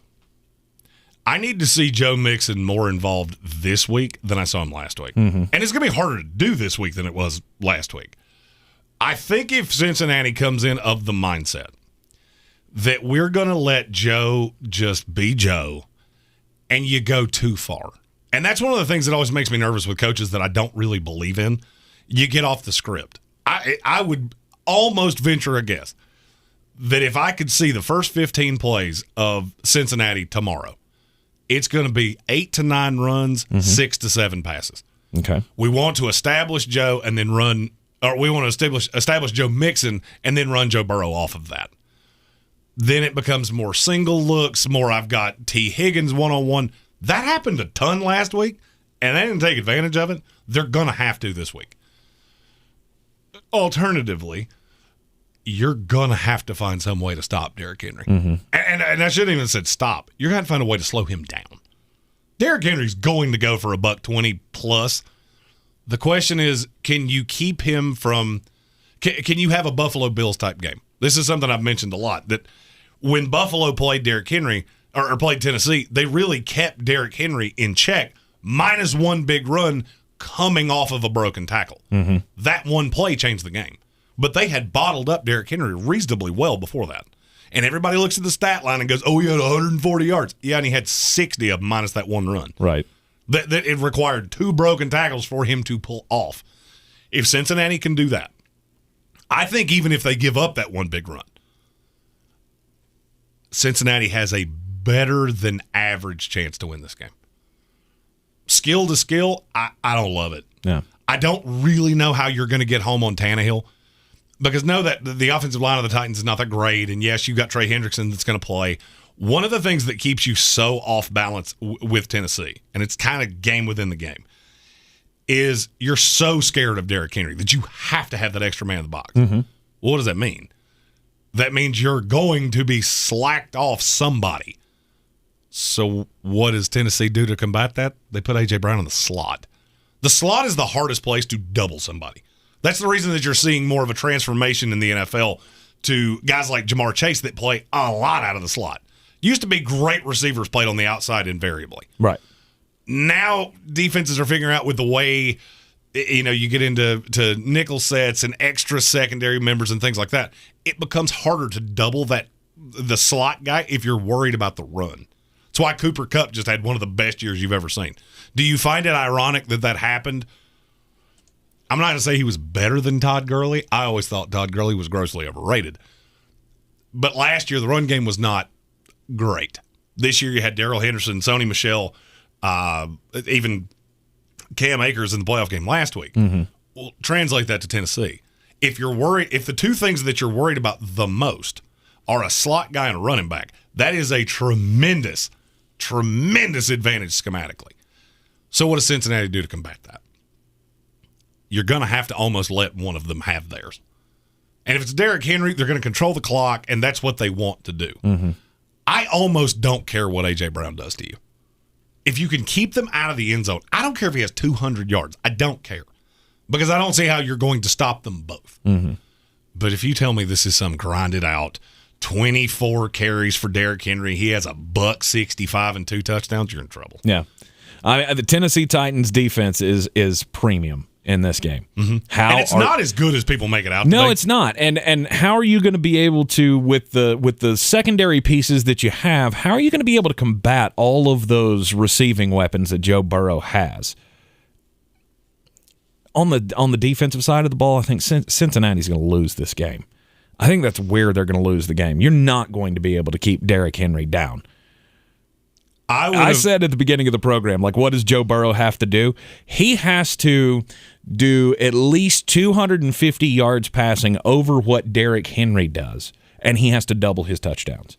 So if Derrick Henry runs for 120 and 2 touchdowns, then Joe Burrow is going to have to go way beyond that in passing, and he's going to have to at least throw 4 touchdowns to win this game. See, and I think those things are independent of each other. Okay.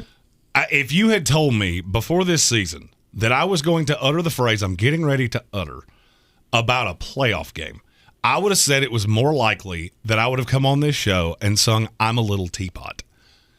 I believe losing Riley Reif is going to be too much for this line to handle. Because now this opens Tennessee up to that front 4 pressure. Mm-hmm. I only have to send 4. I don't have to send the blitzer. I don't have to do these extra things. I can let Kevin Byard sit back and do what Kevin Byard does. And it plays into what this team likes to do. Cincinnati can't fall into the trap of becoming one-dimensional. And they did that to a point against the Raiders, and that's made me nervous. Monday, there was no doubt I was going to be on Cincinnati. As this week has progressed, and I've looked at this from a different perspective, it comes down to Mike Vrabel versus Zach Taylor. I believe in one more than I believe in the other. Yep. And I think when the adjustments, when you get to the X's and O's instead of the Jimmys and Joes, I believe more in Mike Vrabel than I do in Zach Taylor. But like we just talked about with Asheville Police Chief David Zach, I think the Bengals very easily could be the Buffalo Bills of last year. You get to this point, you get to see all the things, you take the anguish, you take the defeat, and use it for next year. And I wouldn't be shocked if I feel the same way about Cincinnati next year that I do Buffalo this year. All right, more X Factors and matchups coming up next here as we head into the divisional round of the NFL playoffs. PhD Weight Loss is helping us find a healthier way in 2022, and it's working great so far. It's 2 months into the program, and I'm down nearly 28 pounds. Jeremy's lost 21 pounds on the PhD weight loss program. And the great thing about this is you don't have to exercise like you're going out of style. You feel like your heart's going to beat out of your chest. There's no rigorous exercise involved in this. It's all balancing your body based on your nutrition. In fact, they've taught us that that's where 80% of dropping fat weight comes from, is through nutrition. And the program is so convenient that you can do it no matter how hectic your schedule can be. They give you 80% of the food that you can take with you on the go, prepare it at home, whatever. We are well on our way to achieving our 200-pound combined weight loss goal. If getting healthier in 2022 is important to you, PhD Weight Loss is the path. MyPhDweightLoss.com. That's MyPhDweightLoss.com. This is your Exergent Temporal Scanner weather forecast on ESPN Asheville. Mostly cloudy skies and cold for us here tonight. A few flurries or a couple of light snow showers possible. Temperatures tonight drop down into low part of the 20s. Not as cold for us on Saturday, although temperatures still remain a little bit below average. We'll start out cloudy, but look for sunshine to mix in as we head into and through the afternoon on Saturday. Afternoon highs low 40s. Lots of sunshine on Sunday. Highs middle 40s. I'm meteorologist Ken Boone at the Weather Channel. This is your time saver traffic on the new ESPN Asheville. No delays on the interstates. Captain Jeff One Bridge, traffic moving well and steady. Smoky Park Highway, traffic volume is light. Patton Avenue, no incidents. And New Leicester Highway moving well. Charlotte Highway, no delays. Tunnel Road moving well. Sweeten Creek Road, no backups. Hendersonville Road moving well. Brevard Road, no delays. Long Shoals Road moving well. Checking the drive time from Swannanoa to Asheville via 40 westbound and 240 westbound. Drive time 16 minutes. I'm Lyndon Field with your time saver traffic. This report is sponsored by Wendy's new hot and crispy fries. Right now at Wendy's, see why everyone is raving about their brand new fries. Natural cut, skin on with a hint of sea salt, and guaranteed to be hot and crispy or they'll replace them. You know, the way fries should be. Try Wendy's guaranteed hot and crispy fries today at participating U.S. Wendy's. Hi, I'm Chad Greenway. After retiring from the NFL, I've embraced my new role coaching my kids in their youth sports. Our Youth Basketball Association made the decision to use trusted coaches to train, screen, and educate all of our basketball coaches. Visit trustedcoaches.org to learn more. I'm a trusted coach. Are you?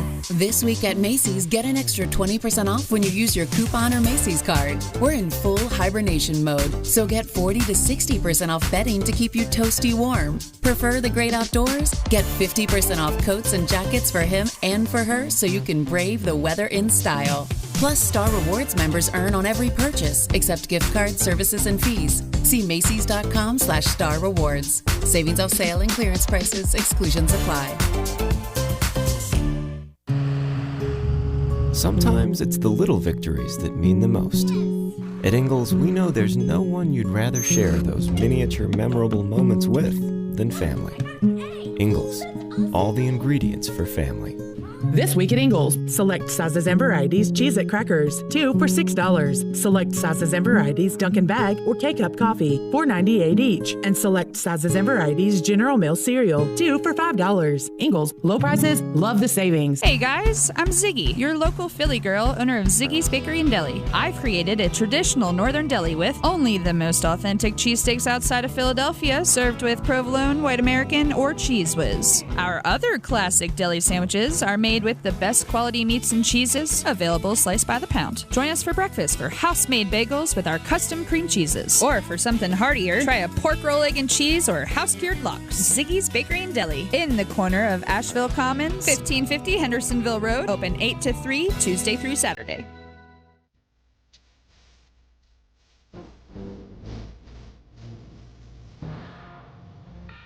Well, welcome back into the Sportsocracy on ESPN Asheville and everywhere on the iHeartRadio app. Yep, this Johnny Paycheck tune goes out to Devin, who quit his job today. So best of luck to you, buddy.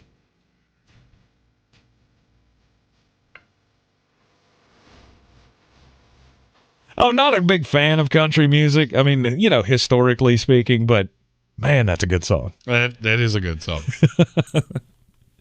We're talking about the NFL playoff games, the divisional round this weekend. Who are the X factors? What are the biggest matchups within each of the matchups? Yeah, okay. Now we got the evening game. The evening game tomorrow night is going to be the San Francisco 49ers and the Green Bay Packers. I said this earlier when we played Beat the Chief last hour. I'm taking the Green Bay Packers. I feel like there's a lot of pressure on the Packers to win this game. Not just win this game, but make it feel like you're an actual contender. Because you've been here, and you've lost the last 2 NFC Championship games. The last one coming on your home turf, and your coach kind of caught the blame for that. Nobody will forget kicking the field goal when you're on, what was it, 4th and goal from the 9, and you decide to kick a field goal, give Tom Brady the ball back to try to, you know, to run the clock out. San Francisco's tough, though.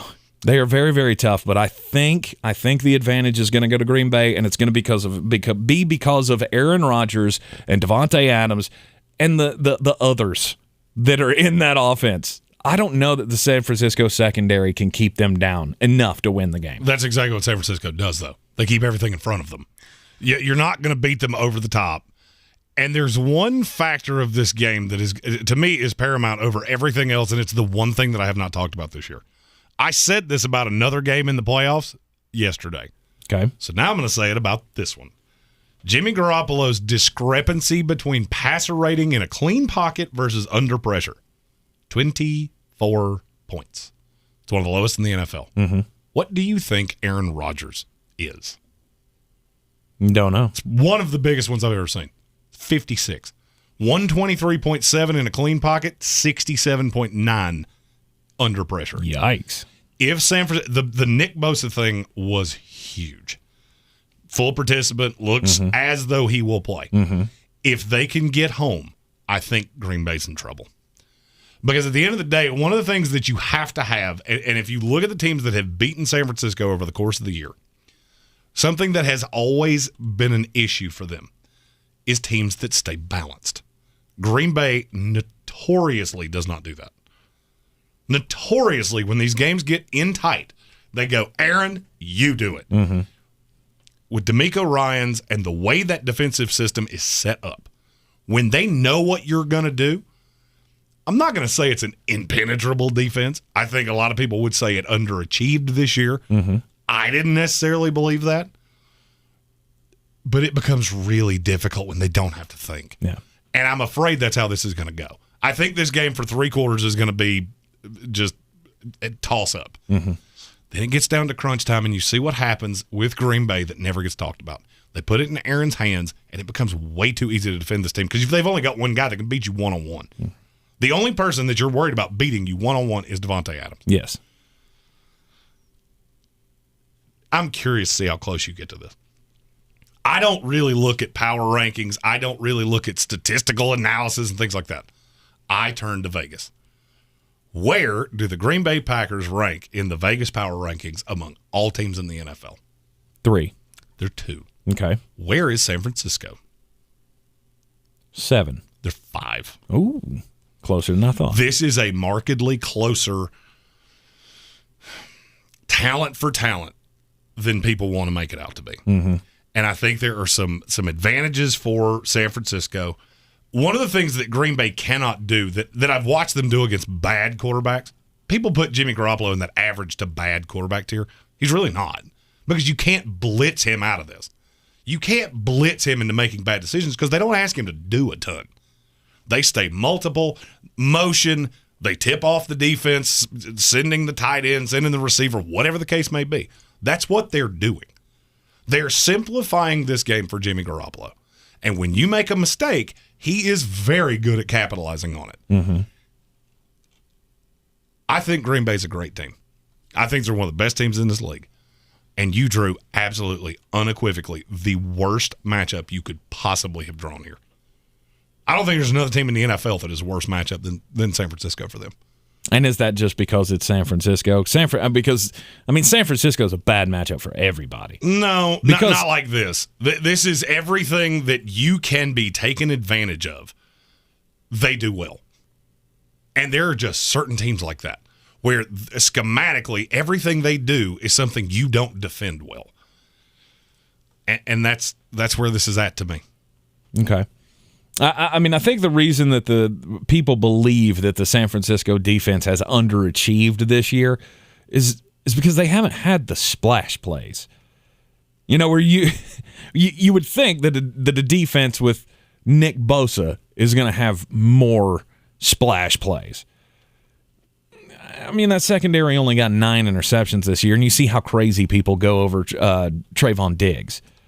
People love turnovers. They love the interceptions. And they think as long as that's happening, you're a good defense. Well, I mean, Dallas is a perfect example of that. That's not a good defense. I mean, well, okay, I won't. They're not a great defense. They've got good players on their defense, and they make splash plays.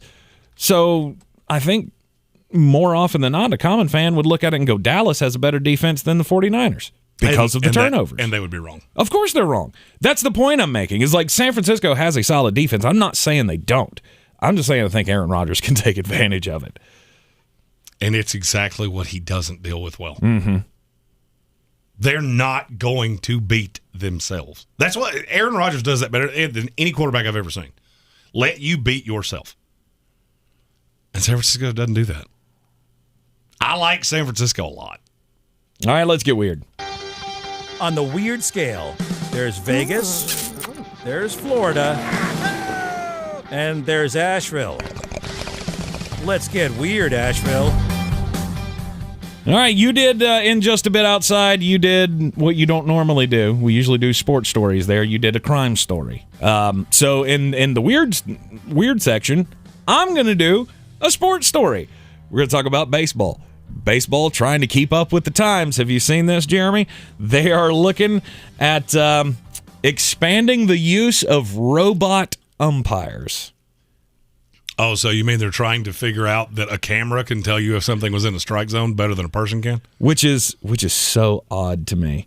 I mean, it's so odd to me that we haven't done this already. No, it's odd is a different way of saying dumb. Yeah. I've never heard anybody use those two words interchangeably like that. Right. But, okay. I mean, I heard one of the national programs talking about this last night, and I heard one of the most asinine things I think I've ever heard. So you're trying to tell me that Aaron Judge, that was the example that was used, that Aaron Judge gets a full strike zone? Yeah. I mean, maybe I'm on the outside of other baseball fans here, but just because you're a better athlete, a better hitter, does not mean that you get a different strike zone than everybody else. The strike zone is set, right? It's across the plate. It's shoulders to knees, regardless of who you are. I don't care if it's in that little box. When I watch baseball, it's so maddening to me because that's the thing I'm focusing on. They show the pitch tracker and the ball coming across the plate, and they chop it down and they show you, well, this was inside the strike zone, but Angel Hernandez just said it's not, which, shocker of shockers, Angel Hernandez got something wrong. But, robot umpires, they should be in on every level of baseball, in my opinion. I agree with you. And I don't even think it's debatable. And it'll probably never happen. No, they'll do this and go, oh, it takes away from the human error, the human element. Stop. MLB says that they are recruiting employees to operate the system for the Albuquerque Isotopes, the Charlotte Knights, the El Paso Chihuahuas, the Las Vegas Aviators, Oklahoma City Dodgers, and so on and so forth. So they're going to be using this in AAA now, which I am all about. Bring it to the major leagues as soon as possible. Missouri residents received a troubling alert earlier this week, and it dumbfounds me how often this happens. The emergency alert system. Apparently, they test this a lot. Yes. And when they test it, they use completely made-up things. Well, on Wednesday, Missouri residents received alerts from the Highway Patrol. Never good. Warning citizens of Gotham City to be on the lookout for a purple and green 1978 Dodge 3700 GT with a license plate number, you kid me. Yeah. They sent out a warning that the Joker was taking over the city, and people believed it. Yes. And they flooded the emergency contact line that they had seen the car. First of all, the car doesn't exist. No, you didn't. So there's no way you saw the car. Bet you didn't see it. I will guarantee you did not see a Clune driving a purple Dodge GT. I promise you didn't see that. A Clune? A Clune. Okay. Louis Anderson died today. That's what they call clowns in baskets. Mm-hmm. Horrible show. Good gracious, that show was bad. R.I.P. Louis Anderson. And Meatloaf. I'm going to have to watch Fight Club tonight just because, in honor of Meatloaf. I'm just gonna have some meatloaf because it's delicious. Yeah, well. Why does this happen? This is the third time I've told a story just like this in the 2 years we've been doing this, where somebody sends out an alert to every person in the state of be on the lookout for a fictional character here. Mm-hmm. And then people read it and don't go, well, that was a mistake. Right. They lose their minds. Because why? Because people are stupid. I mean, not all people, but you know, there are a lot. There are a lot of them. There are a lot of them that look out there and go, and you know, this day and age, would you be really, really shocked to find out that there's some guy parading around town as the Joker from the comic book movie? No, you wouldn't. No, I think it's actually happened before. Mm-hmm. In fact, I think you told that story last year of some dude walking around with a purple suit on. There was also a Rocket Man in L.A. that they never caught. The Rocket Man? There was somebody flying around in a jetpack around. Oh LAX. Yeah. I remember that. They never caught him. Rocketeer. That was a decent '80s movie.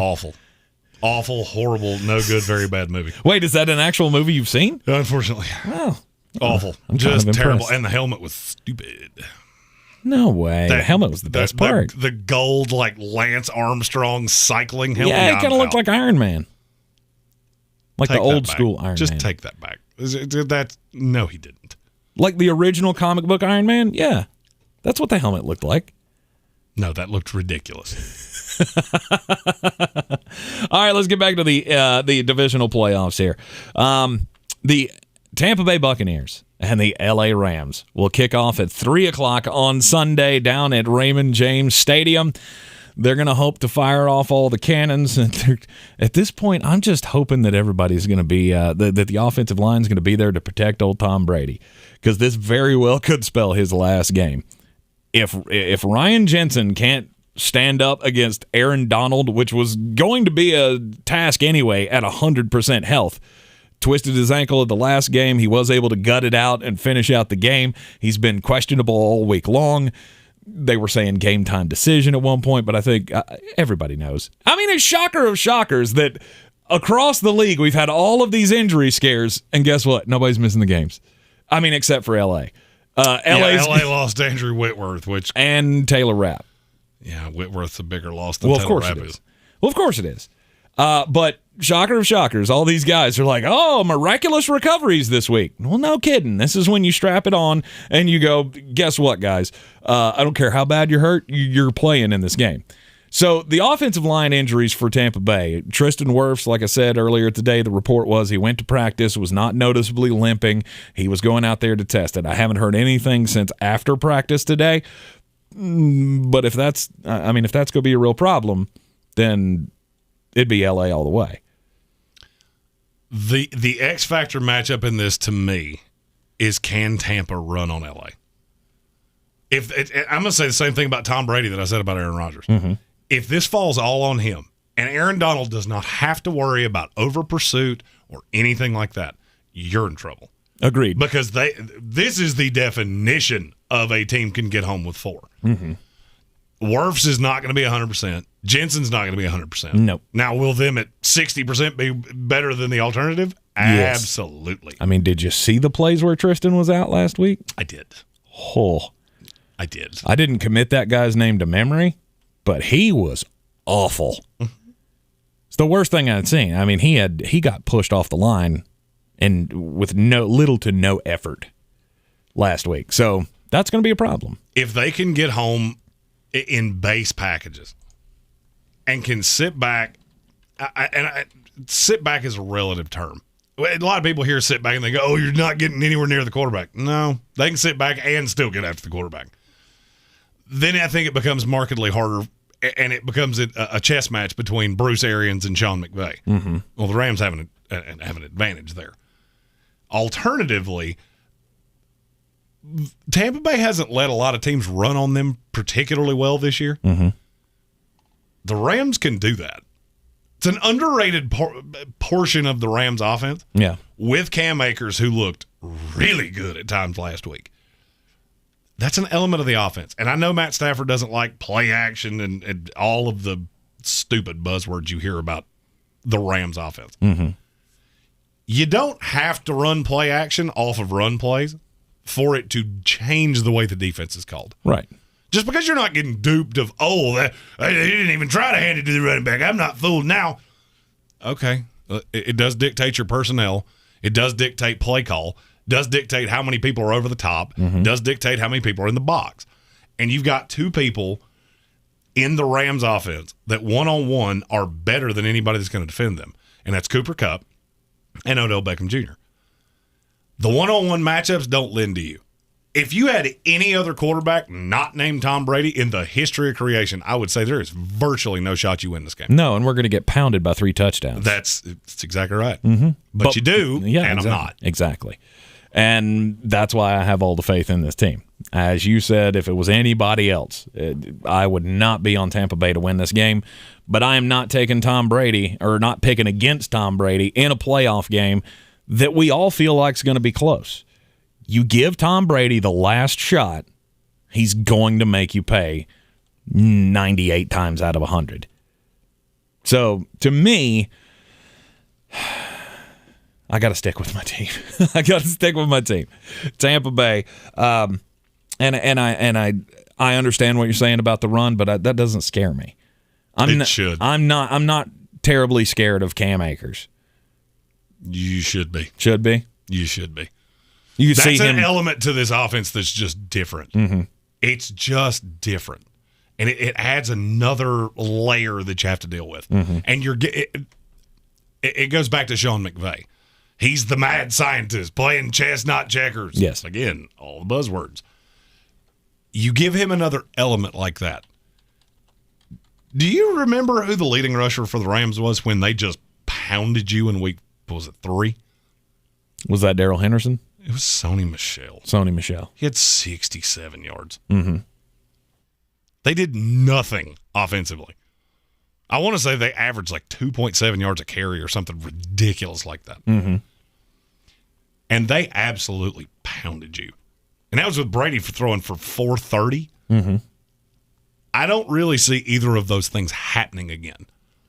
I don't look for Tom Brady to throw for 430.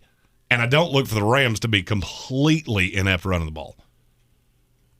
I like the Rams to win this game, but anytime Tom's involved, you can't just throw dirt on them. Yeah, the fact that Leonard Fournette has not been activated yet kind of makes me feel uneasy, but I also feel like, I don't know, maybe you wouldn't have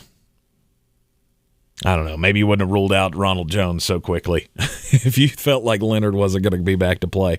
Again, this is one of those, you got to be here. And I fully expect playoff Lenny to play, and it's going to be a dogfight between these two in Tampa on Sunday. And then the Sunday night game, we will be live streaming reactions to this game on Sunday evening. 6:30 is the start. TheSportsocracy.com is where that live video can be found. Buffalo Bills at the Kansas City Chiefs.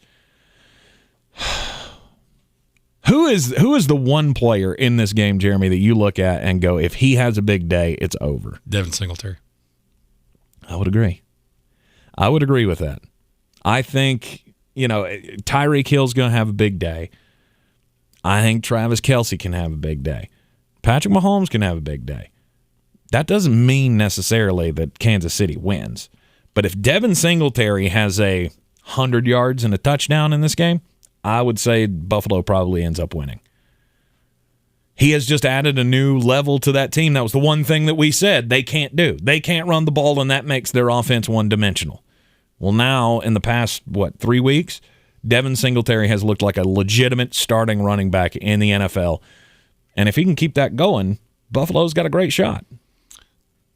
I'll give you an underrated stat that I haven't heard from the first time these two teams played. Mm-hmm. Who was the leading rusher for the Kansas City Chiefs? When they played in Week 5, when Buffalo just blistered them. Darrell Williams? He was 2. Was it Tyreek Hill? He was 3. It was Pat Mahomes. It was Pat Mahomes. And he had double the yardage of any other running back. Oh, wow. That's why this game looked so bad. Mm-hmm.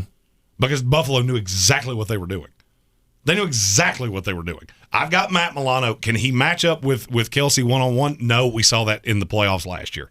He got abused. Mm-hmm. They changed the look at Kelce. You saw different looks. You saw different things, and it messed with Pat Mahomes. He held the ball too long. He wasn't good, and Josh Allen was borderline flawless. He played almost as good of a game as you will ever see a quarterback play. Mm-hmm. I think there were 2 negative plays the entire game for Josh Allen. And I think that's going to happen again. I think it's going to happen again. And do you remember the player that Kansas City couldn't deal with? It hasn't changed. Nothing about what beat them so savagely has changed. They could not hang with Dawson Knox. They could not hang with Stephon Diggs. Do you know how many catches the two of them had combined? 10. 5. They had 5 catches for 180 yards. Right. Well, Knox alone had like 3 for 113 or something. 117. Yeah. And I think that's going to be a problem again. The first time these two teams played, the Bills barely had the ball. Mm-hmm. Kansas City ran something in the neighborhood of 80 plays. I think Buffalo ran 52. Everything went Kansas City's way, except for the fact that every time they got any shade of momentum, Allen just hit him over the top again. Mm-hmm. And I don't think anything's changed there. I don't think that defense is as improved as everybody thinks it is.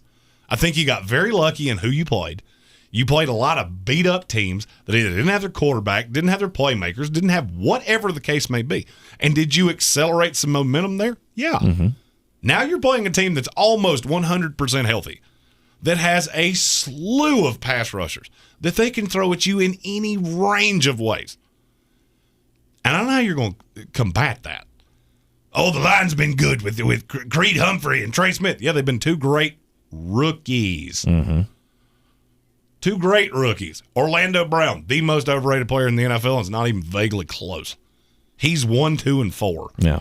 Now you get to line up against Greg Rousseau and A.J. Epinesa, and there's just a slew of pass rushers. And I don't think it's going to go well for you. Mm-hmm.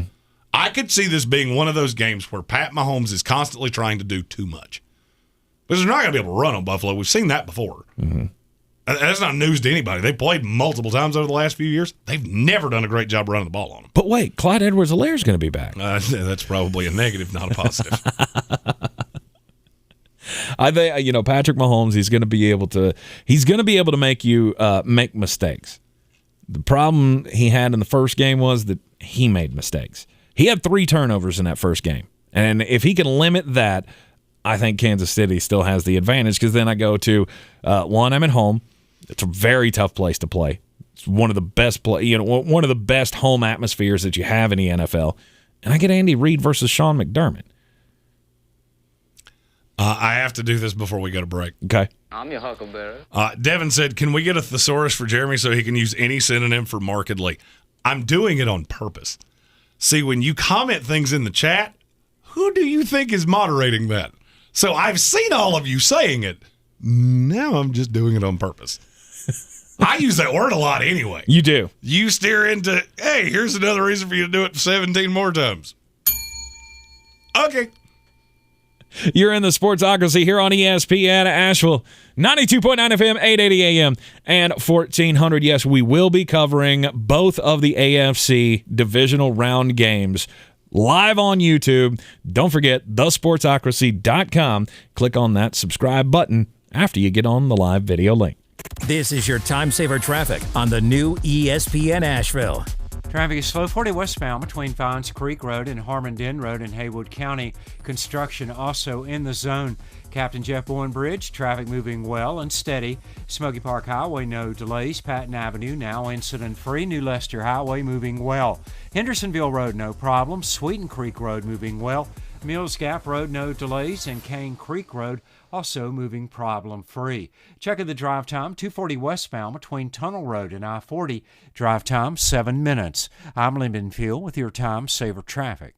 This report is sponsored by Wendy's new hot and crispy fries. Right now at Wendy's, see why everyone is raving about their brand new fries. Natural cut, skin on with a hint of sea salt, and guaranteed to be hot and crispy or they'll replace them. You know, the way fries should be. Try Wendy's guaranteed hot and crispy fries today at participating U.S. Wendy's. Are you 55 or older and haven't had a colonoscopy? Join a colon cancer screening study and you could earn up to $575. I'll screen. It's a study for a non-invasive way to screen for colon cancer from home. By joining, you can help advance the science of screening. I'll screen too. You'll just need to provide a stool sample, and a colonoscopy will be done through your own insurance. Enroll now and screen to help create a better future for all. I'll screen. I'll screen. Let's all screen for colon cancer. Visit screeningstudy.com to sign up or learn more. That's screeningstudy.com. Do you really want to go through another year with that awful joint pain? Don't do it. Resolve right now to get yourself moving again for 2022. It's time to call QC Kinetic, non-surgical regenerative treatments for joint pain. We're talking lasting results using natural biologics. No surgery, no pain meds, no steroids, and no downtime. This is really exciting stuff. Regenerative restorative treatments that actually encourage your body to heal itself using highly concentrated natural biologics. Patients rave about it for hip pain relief, knee pain relief, shoulder and back pain relief. Don't let them keep giving you steroids, and don't let them tell you your surgery is your only option. Get a free second opinion at QC Kinetics. Do it now and imagine life in 2022 without pain. Call the local medical professionals at QC Kinetics now. 828-333-9517. 828-333-9517. That's 828-333-9517. Discover thousands of dollars in new tax credits and your biggest refund guaranteed with Jackson Hewitt. Schedule an appointment with one of their tax pros to get a head start on your taxes. Go to jacksonhewitt.com to learn more and find a location near you. Get in zone, AutoZone. Welcome to AutoZone. What are you working on today? Ready for an oil change? We can help get the right protection at the right price. Right now, you can get 5 quarts of Valvoline Daily Protection or Valvoline Max Life High Mileage Motor Oil with an STP oil filter for just $28.99. Visit one of our 6,000 stores or order from AutoZone.com for same-day store pickup or next-day delivery. Get in the zone, AutoZone. Restrictions apply. Here in Beer City, we take homegrown seriously. And since 2012, Wicked Weed Brewing has been pushing the boundaries of the industry. They've not only created staples like the Freak of Nature Double IPA, Lieutenant Dank, and Pernicious, but they also opened the first sour beer tap room on the East Coast. Wicked Weed has also supported our local community to the tune of $1.6 million with the Beers That Build program. Visit one of their 4 locations, schedule a brewery tour, or place an order for pickup or delivery. WickedWeedBrewing.com. Real estate isn't about properties, it's about people. I'm Clarissa Marshall with eXp Realty, your native realtor serving all of Western North Carolina. I will work hard for you, and I believe in doing the right thing every time. I market each of my listings to reach out-of-town buyers. I use a professional photographer and drone video on every single listing, as well as collaborate with agents across the country to find your buyer. Check me out online at clarissasellswnc.com or give me a call at 828-774-6343. It would be my pleasure to assist you through the real estate process. And welcome back into the Sportsocracy. Time for Jeremy to put his money where his mouth is. He got 5 on it. I love having 2 wagering segments in this show because when one goes poorly, the other tends to go well. Last night went quite nicely in 5 on it. I got 3 picks for you. Tonight, one's a 25 250s. First one. I don't get to do this very often, so I'm going to have to explain what it is. This is an alternate line for the Philadelphia 76ers. An alternate line is where you can risk more points because you're that confident Vegas got the line wrong. Well, this is one of those times. The 76ers love to beat teams senseless, and this Clippers team is ravaged. There's nothing good about this team. I'm going alternate line on the 76ers. I got 25 on it, Sixers minus 14.5 at plus 230. I have 50 on it, the Wisconsin Badgers take on Michigan State tonight. I'm not messing with the points. I'm not in the least. I can't tell you that Wisconsin's going to blow them out. They're a 3-point favorite in this game. Michigan State has played absolutely no one in the conference, and it's swaying the number too much. Wisconsin is drastically fixed at that time. Markedly. Better.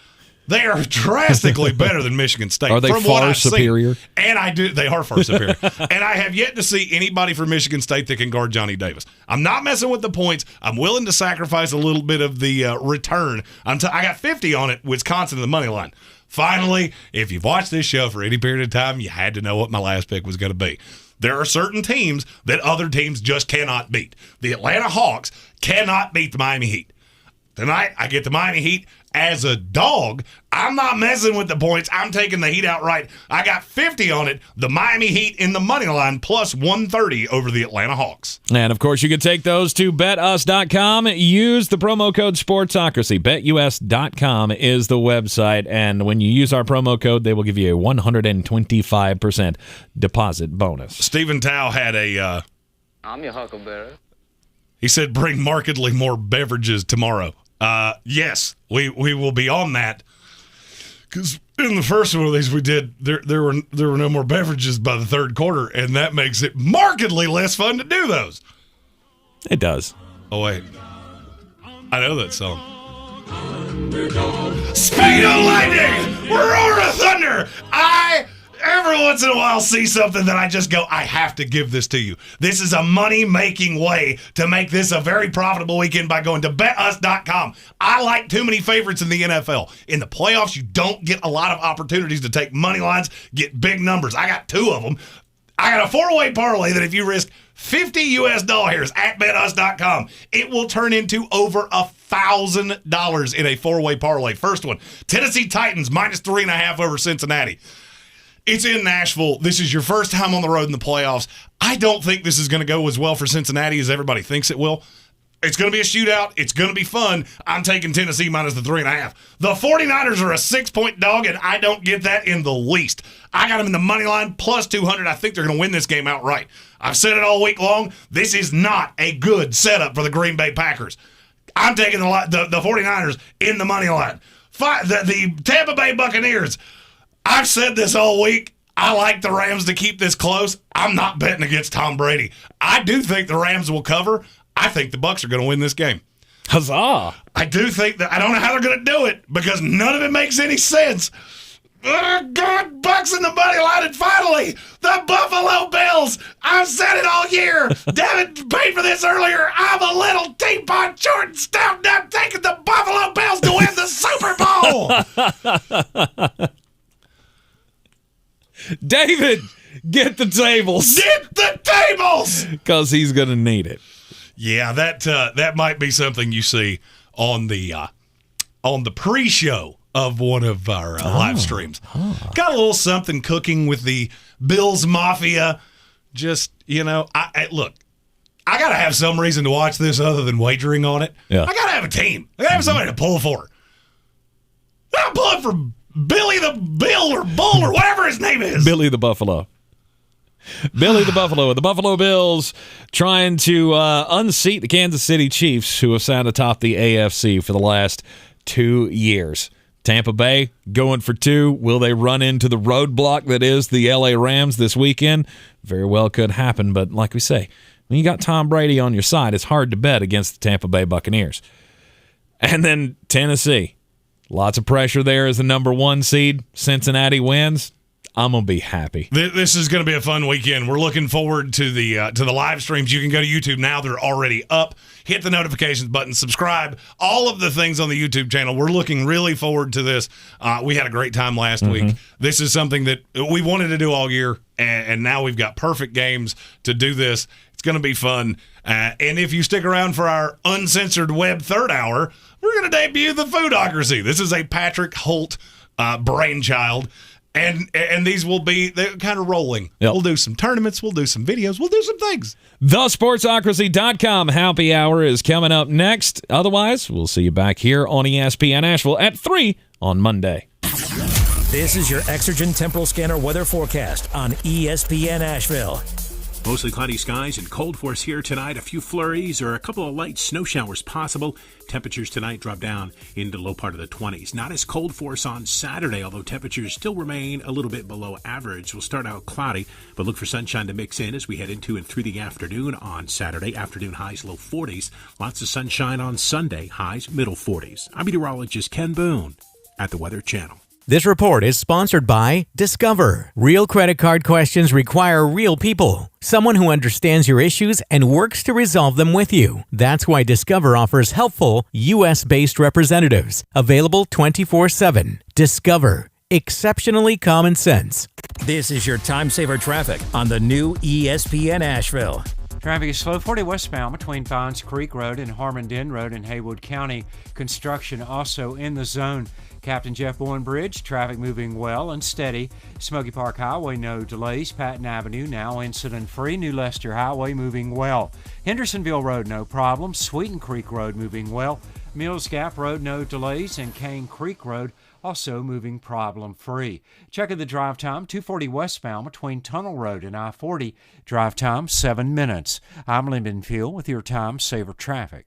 This report is sponsored by Jackson Hewitt. Get your biggest refund guaranteed. Jackson Hewitt Tax Pros will help find thousands worth of new tax credits so you get every dollar you deserve. So why wait? Schedule an appointment with one of their tax pros and learn more at jacksonhewitt.com. From the Ingalls Studios, this is ESPN Asheville, WPEK, W225CJ Fairview, WMXF Waynesville, and iHeart Radio Station.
The disrespect around this place is ending today.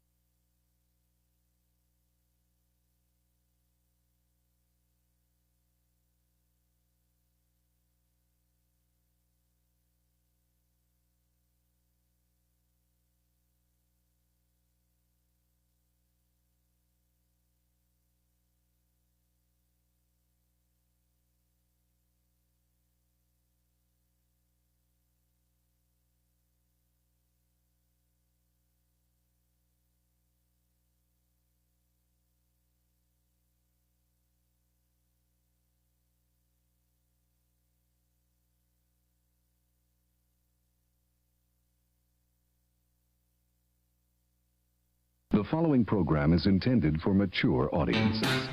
A democratic republic of sports. The Sportsocracy with ESPN Asheville hosts Tank Spencer and Jeremy Greene. And welcome back into the Sportsocracy. Tank Spencer and Jeremy Greene here with you in the Wicked Weed studio, wickedweedbrewing.com. Drink different. Welcome into the first, I guess, foodocracy? This is, okay, all right. Foodocracy. So we're just going to talk about food? We're going, we're doing all alliteration things. So we Trivia Tuesday, Foodocracy Friday, Threadbare Thursday. Yeah. You see what we're just driving out there? We end up talking about more food things than any two people I've ever seen. Well, fat guys with a microphone. What are you going to talk about? There you go. So this was a Patrick Holt love child. Okay, and we're going to kind of develop this as it goes. Okay, but we're going to play this into 3 different stages because we're actually going to do these things and come up with a winner. So our question for today, what is the greatest signature sandwich of a fast food restaurant?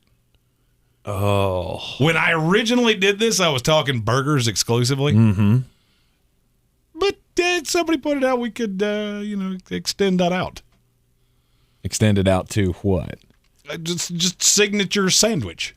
Chick-fil-A has a signature sandwich. True. That could count. True. It's delicious. Mm-hmm. I had one not that long ago. If we're going that, then I have a no doubt winner. A no doubt winner.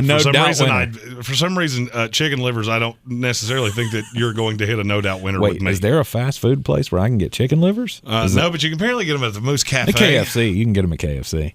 But why? Because they're so good. But why would you want to? Because they're good. Going to KFC and getting chicken livers is like going to a strip club and asking them if they want to talk. Like, it just doesn't make any sense whatsoever. I need emotional support any way I can get it, buddy. Come on. I mean, all right. Yeah. I mean, if it's signature sandwiches, I think the original Italian from Jersey Mike's Subs, that is my go-to signature sandwich. But that's not really a fast food place. Now we're into sandwiches. That's a whole different. Now we're into sandwiches.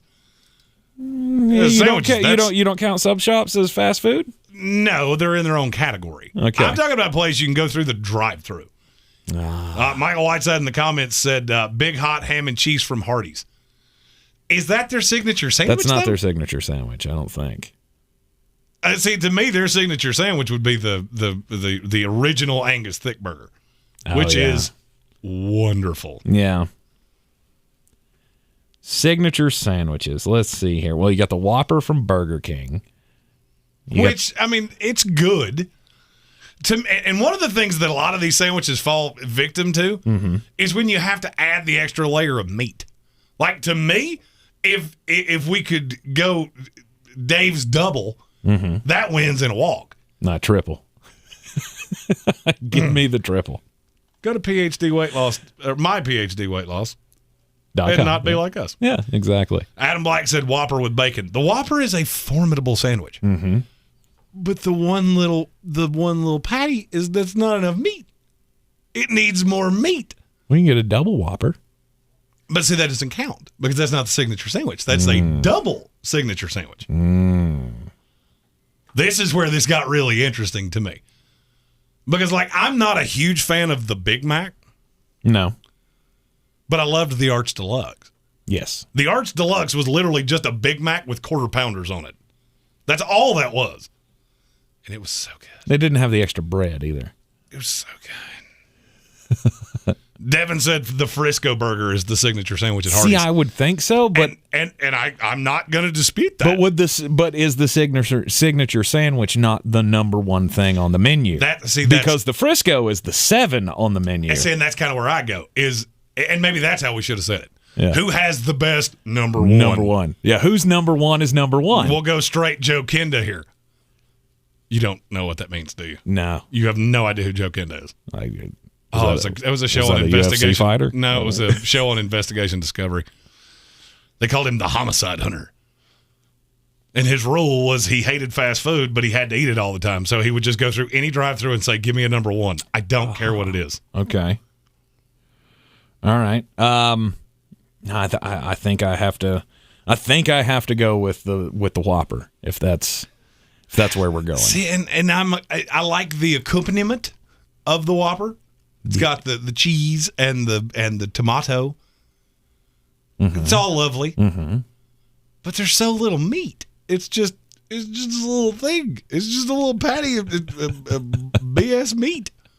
So what? Dave's Double is your answer? But you have to use the single with Wendy's. And I always get the double. I don't know that I've ever gotten a single. I think I got one for free one time. I don't think I've ever gotten a double. Of course you haven't. I'm sorry. As a fat guy, what can I say? Patrick Holt said cookout style at Cookout. I don't know what that means. Cookout style? I don't know what that means. I don't either. I always order my stuff Western style. Which has the onion rings and it's got onion rings and barbecue sauce and pickles. That's the way to go at Cookout. By the way, me. can I state something for the record of why this foodocracy thing's going to work? Yeah. So I have this little metric over here on my side of the screen that tells me the chat rate. We do a 2-hour show every day that we spend 6 hours preparing for. Chat rate usually stays around the 6 to 8 range. It hit 12 as soon as we started talking about sandwiches. You want to know why we do things like this? There it is. Right. I mean, there's so many great burgers that are out there, but I mean, like the Baconator from Wendy's. That's not the signature sandwich. No, and we'll do an off the board winner. It's Frisco Burger, not close. See, to me, it is close because you get into the Baconator from Wendy's, you get into the double quarter pounder from McDonald's, which is a formidable sandwich, especially if you can get it the deluxe style. Now you ordered the deluxe double bacon quarter pounder. Oh God, why did we do this? Why did we? I already know what I'm eating for dinner, so there's really no way to corrupt me. Yep, it's already been ordered and paid for, so there's no getting away from that. Another part of this that has to be stated. So somebody asked about In-N-Out. Well, there are no In-N-Outs here. Nope. So we kind of have to say southeastern fast food establishments because these have to be things that we can actually go get. So that opens up Chick-fil-A. That opens up Bojangles. I don't know who would volunteer to go get it because I think the closest one's in Shelby, but Jack in the Box. No, there's one in Hendersonville. Hendersonville doesn't exist to me. I moved away from there, and I forget that place even exists. I mean, I like it. It's fine, but it's like Narnia to me. I do not go past the airport. I am a house cat, and I like being near my home. Classic Clay said Mickey D should make the list, but McDonald's has to make the list. Of course they are. It has to. They're the original. The reason that we have fast food is McDonald's. By the way, if you've never seen the movie The Founder, I still strongly suggest you watch that movie. Does that have Ben Hufleck in it? No. This is Michael Keaton plays Ray Kroc, who stole the idea for McDonald's and then stole the franchise away from the guys who created it. Yeah, sounds like a closer to me. It was great. A great movie. We've got one of these. Where's my button? Elemento. I'm here for the gangbang. Michael Whiteside, the thick burger wasn't always at Hardee's until they went away and came back. That's a formidable point. JT Money asked, does Five Guys count? I think Five Guys has to count. In spite of the fact you can't go through a drive-through, I think it has to count.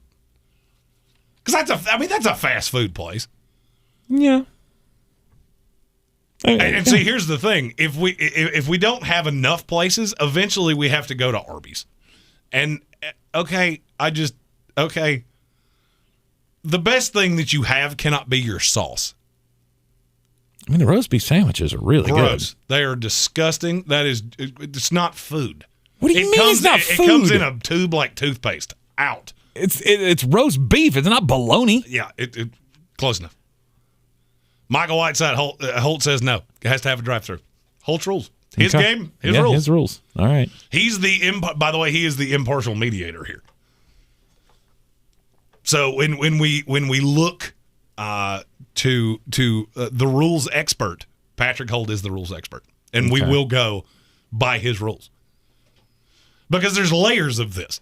Because what we're going to do is we're going to go best signature sandwich, and that will be next week. Then we're going to go best basic cheeseburger, which to me, there is no shot that there's one establishment, there's no shot you're going to beat them. Mm-hmm. We'll talk about that next week. Okay. And then we'll talk about best tandem for fact peoples of where you get the best bang for your buck with the signature sandwich and the basic cheeseburger. Because one's not enough for you. Hell no, it's not enough for me.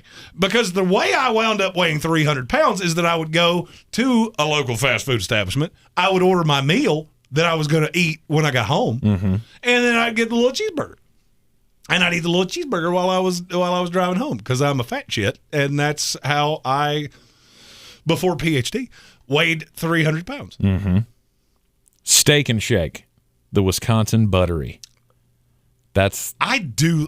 Here's the thing. So all right, good. so Steak and Shake is one of those places that I'm super biased on because the one here never has less than 907 people in the drive-thru ever because it's in Weaverville and there is nothing around there. There's another place that nobody's brought up, and it's kind of baffling to me. Okay. Now that I've said that, I want to see if anybody goes, okay, what place hasn't been said? There it is, Kevin Vick. It didn't even get out of my mouth. Dairy Queen. How's nobody said Dairy Queen? Dairy Queen has a formidable burger. And the hot one, I guess. They've got one, the flamethrower? Holy shit. I never think about Dairy Queen and getting actual food from there. Yeah, like but you Dairy Queen's where you go to get your Blizzard. You got to get the Blizzard, and everything else is just. You mean original McFlurry? Yeah. I refuse to call the Blizzard anything but an original McFlurry. Why? Because they're the same thing. Yeah, but Dairy Queen did it first. Agreed. So I 100% agree. Dairy Queen should get the credit for that. And yet people, I still see them post on social media, oh, I'm going to get a McFlurry. Okay, so you're getting a bastard Blizzard. Indeed. That from now on, that's its name, Bastard Blizzard. And especially now, the way I mean, they have gone all scientific with you at Dairy Queen with the Royales. Have you had one of those? Oh yeah, the Blizzard with the fudge in the middle, the strawberry cheesecake one with the strawberry cheesecake, very good. I would suck that thing out of the tailpipe of a running vehicle. Sonic. Nobody's mentioned that's Sonic. Another one that I've been sitting here going, how has nobody said that yet? The what's their number one? The bacon cheeseburger toaster? No, isn't that the one? What is Sonic's number one? Because that's not it. No, I think you're right. It's not it. I think they have a regular burger, the like Sonic Junior or something. The Sonic burger. Wait, that can't possibly be right. What's this? Oh, it's a Sonic cheeseburger. Okay. They had thrown bacon in there, and I'm like, the bullshit. Okay, that's an add-on with all of you because you live by the capitalist credo, which I'm fine with. Right. I'm an old-school Republican. I'm fine with you charging 50 cents for bacon because bacon is worth it. Now, if you charge me for ketchup, I might set your dining room on fire. Okay, now this is something that I've never heard of before, and I don't know where it came from. It's just, I was just scrolling through signature burgers here, and this McDonald's had a maple bacon Dijon burger. Does anybody remember that? I don't remember that at all. Don't. You know what I remember from McDonald's that they did away with, and it makes me angry every time I think about it? The McDLT? The McShaker. The McShaker was the best way to eat a salad. I don't. You don't remember the McShaker? Remember that. We were kids. And I think I remember the commercials for it. It came in like a ice cream cup. It was in a Slurpee cup that had no hole at the top. And you shook the shit up and all this. It's brilliant. It's a brilliant idea, and how nobody has expounded upon that, I do not know. Okay, I'm down with it. Because I'm telling you right now, if you are an executive in plastics and you can turn a permanent Slurpee cup into a salad shaker where the dressing goes into a little compartment up top, and when you shake it, it releases, you will be a bajillion there. Devin says the Big Pal from Pals. I've never had one because every time I've been by Pals, the line is around the building and out into the road. The only place I know that there is a Pals is right outside of Bristol. Like when you get off, never even heard of Pals. When you get off of I-26 in Bristol, go into Bristol Motor Speedway, there's the Pals that's right there, and everybody wants to go there because I hear it's phenomenal. I believe you But I'm an impatient sumbitch, and I'm not going to sit in a line wrapped around a building out into the parking lot or out into the roadway to go try your food. I'm going to take everybody else's word for it. Congratulations, pals, for having great food, but I've never tasted it. Crystal. That's another one that nobody's talking about. So good. See, and I'm not a fan of Crystal. So good. I don't want to work that hard. You don't have to work hard. Yes, you do, because you have to put condiments on this shit. No, you don't. Okay? There is no burger on this planet that is good without condiments. Spare me. All right? I've heard this. I am saucy. Okay? And so ketchup and mustard and mayonnaise has to be on everything.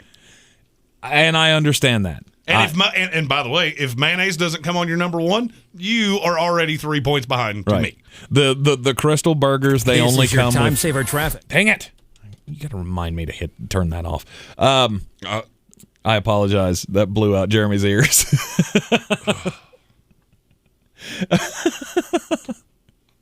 But the Crystal burgers. I saw Grampy for a minute. He was waving and telling me to go into the light. The Crystal burgers come with what? Like a tiny little pickle, a sneeze of mustard.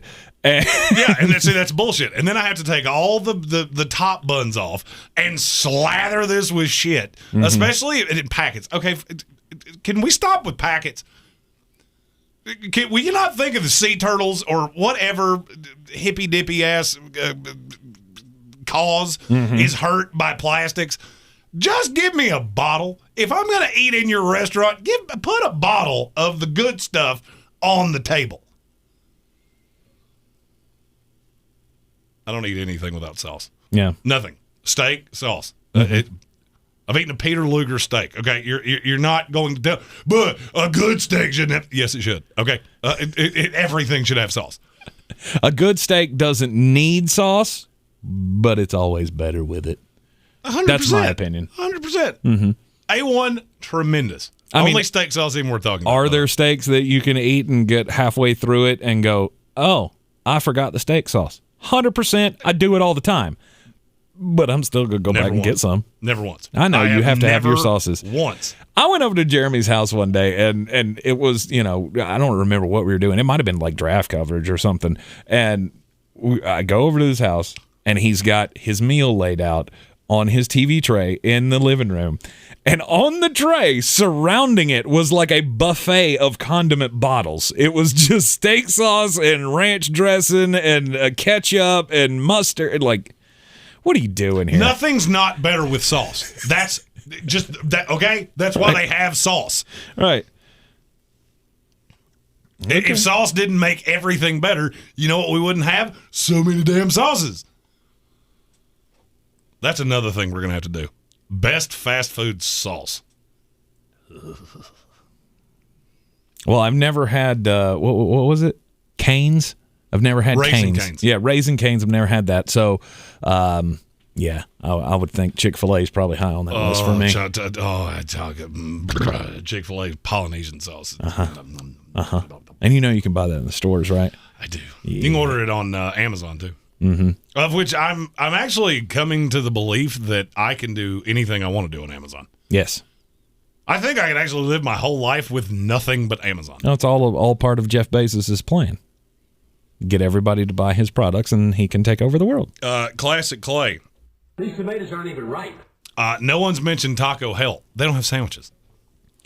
No, they have tacos. Yeah, I mean, they have. If we were doing a best tacos, then yeah, Taco Bell would be the only thing really worth talking about. Oh, I need to Google that. Is a taco a sandwich? No. I mean, if a hot dog's a sandwich, I will kill you. I will kill you on camera. And we have talked about this enough times. A damn hot dog is not a freaking sandwich. Yes, it is. No, it's not. If you Can't go be into a sandwich if it's not open on every side. This is real easy to figure out. A sandwich has to have two compartments. Just boop. That's why a pita is not a sandwich. A pita is a pita. And a pita is closer to a hot dog than a hot dog is to a sandwich. So sandwiches are only made with slices of bread, to you? Correct. Okay. There has to be two independent, freestanding pieces of bread for it to be a sandwich. If you put too much stuff on your hot dog, though, that rips the bottom of the bun, and then you have two, you still have the hot dog, but you have two independent pieces. Yeah, and then you have a bullshit hot dog. Then you have a broken hot dog, and you need to fix it. And you need to spend more monies on your bread. Oh, no, I need a new bun. Tacos are not sandwiches. Google said so. No. GTS. No, if Taco Bell had a torta, now we're talking. By the way, Taco Bell, get on that shit. Okay? Oh yeah, tortas are good. Let's get on that. Mm-hmm. I don't know how there's not some marketing person at Taco Bell that goes, "Oh, the best thing you can get from a Mexican restaurant, we as a fast food mix, we don't have that." That makes sense. Yeah. I had never had a torta until we ordered one from, so I live in South Asheville, right near Airport Road, and Blue Agave is the name of the restaurant. It's right there near the interstate.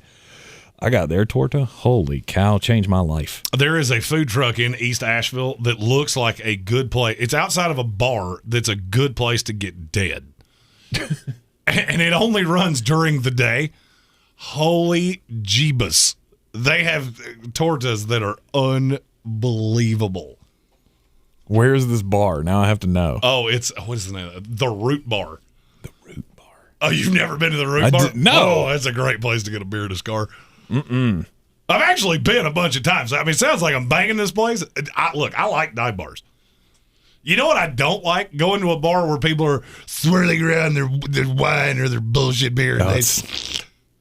Okay, Charles, go somewhere. I was going to say something politically incorrect. I'm glad I stopped myself. I am as well. Adam Black says Papa's and beer is good. Yeah, that's good too. Papa's and beer is good. It's very good. Very good. I mean, have you ever been to a Mexican restaurant and went, nah, that sucked?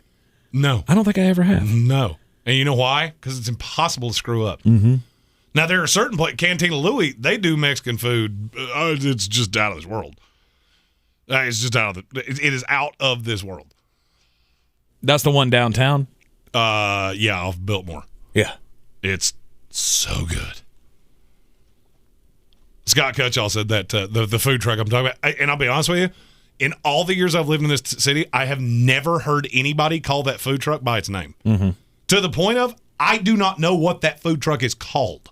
I would give them credit, but it's always just been referred to as the food truck outside the Root Bar. Mm-hmm. And it never moves, ever. Like, it has wheels, but like, how do you keep air in the tires of that truck? Because I've never seen it move. There's a really good one in West Asheville that's El Kimchi, and it's real good. No, kimchi. Well, I mean, it doesn't have kimchi in everything. Oh, I thought you were about to say they didn't have it at all. No. I mean, they do. A very aggressive. They do. Strategy. I mean, it's Oriental food. It's very, very good. But they have those dumplings with the meat inside of them. Oh goodness, I do love it. So delicious, so delicious. Anyhow, we got off the topic here, as typically we do here in the Sportsocracy, or should I say the Foodocracy. Still the same premise, just a branch. Signature burgers, though. I haven't. All right, so we've got. I don't think we have any more. Okay, are we gonna? So we got to build the formulate bracket. A list. So we got to build the bracket. Okay, and we'll. You know what? We'll do a selection show. All right, I got a piece of paper here. Oh God, of course you do. Jeremy makes fun of me because I like to write things down. There are 6 computers in this room. Mm-hmm. That are way quieter than.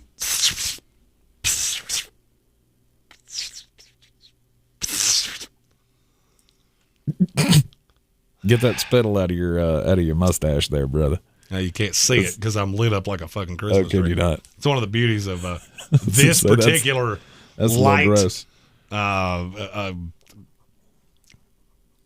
Collaboration. All right, so we got the Whopper. We got the Big Mac. Mm-hmm. This is all fan initiated. So I think the Dave single has to be in there. Okay. We have 2 more of these. That's the sound the bear makes.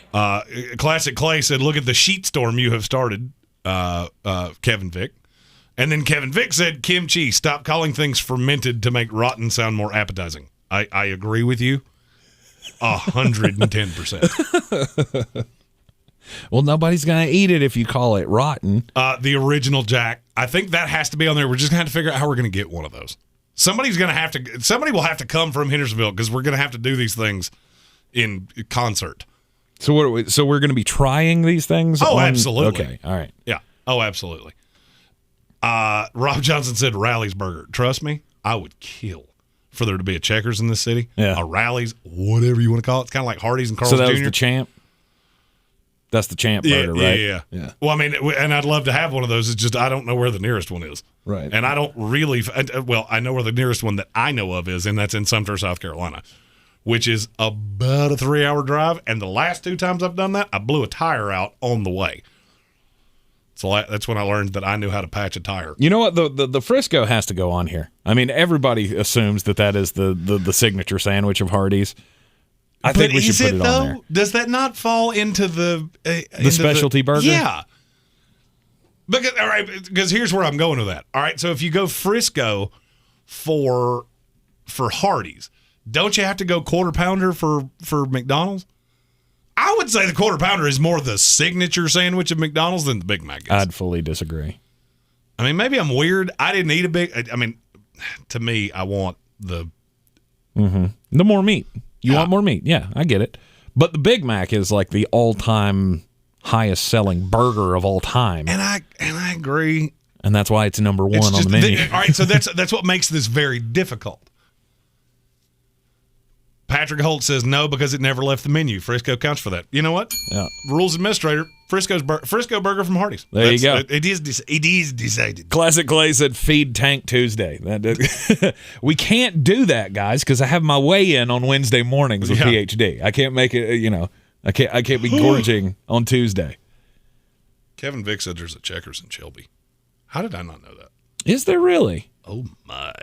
Oh, my. I would drive to Shelby for a Checkers. And yes, it's that good. And yes, Jonathan Welch, the minor league hockey team in Charlotte, is the Checkers. They are the Charlotte Checkers. Racing, but it doesn't have racing theme. Yeah, I was about to say it doesn't have anything to do with the. Well, that's rally, and I mean that's why they have the finish line on the sign and all of that. At Checkers? Yeah, the checkerboard pattern is it's a racing thing. I had no idea. I've probably been to Checkers 100 times in my life. I never even thought. I just thought it was some shitty 1980s decoration. I was also today years old when I found out there was a Harris Teeter on Merriman Avenue, which wouldn't be that unsettling except for the fact that I live on Merriman Avenue. Yep. I was at the fast food establishment beside it yesterday. I sat in their parking lot to figure out what I wanted. Didn't know it was a Harris Teeter. I asked Tank this a lot, how are you alive? Because he trips on everything. I feel like you could ask me the same thing because somebody could have a gun pointed at my head, and if they didn't look me in the eye, I would have no idea. Whoa, Rob Johnson just broke my mind. A McDouble with the mac sauce on it? I've never done that. I've never heard of that.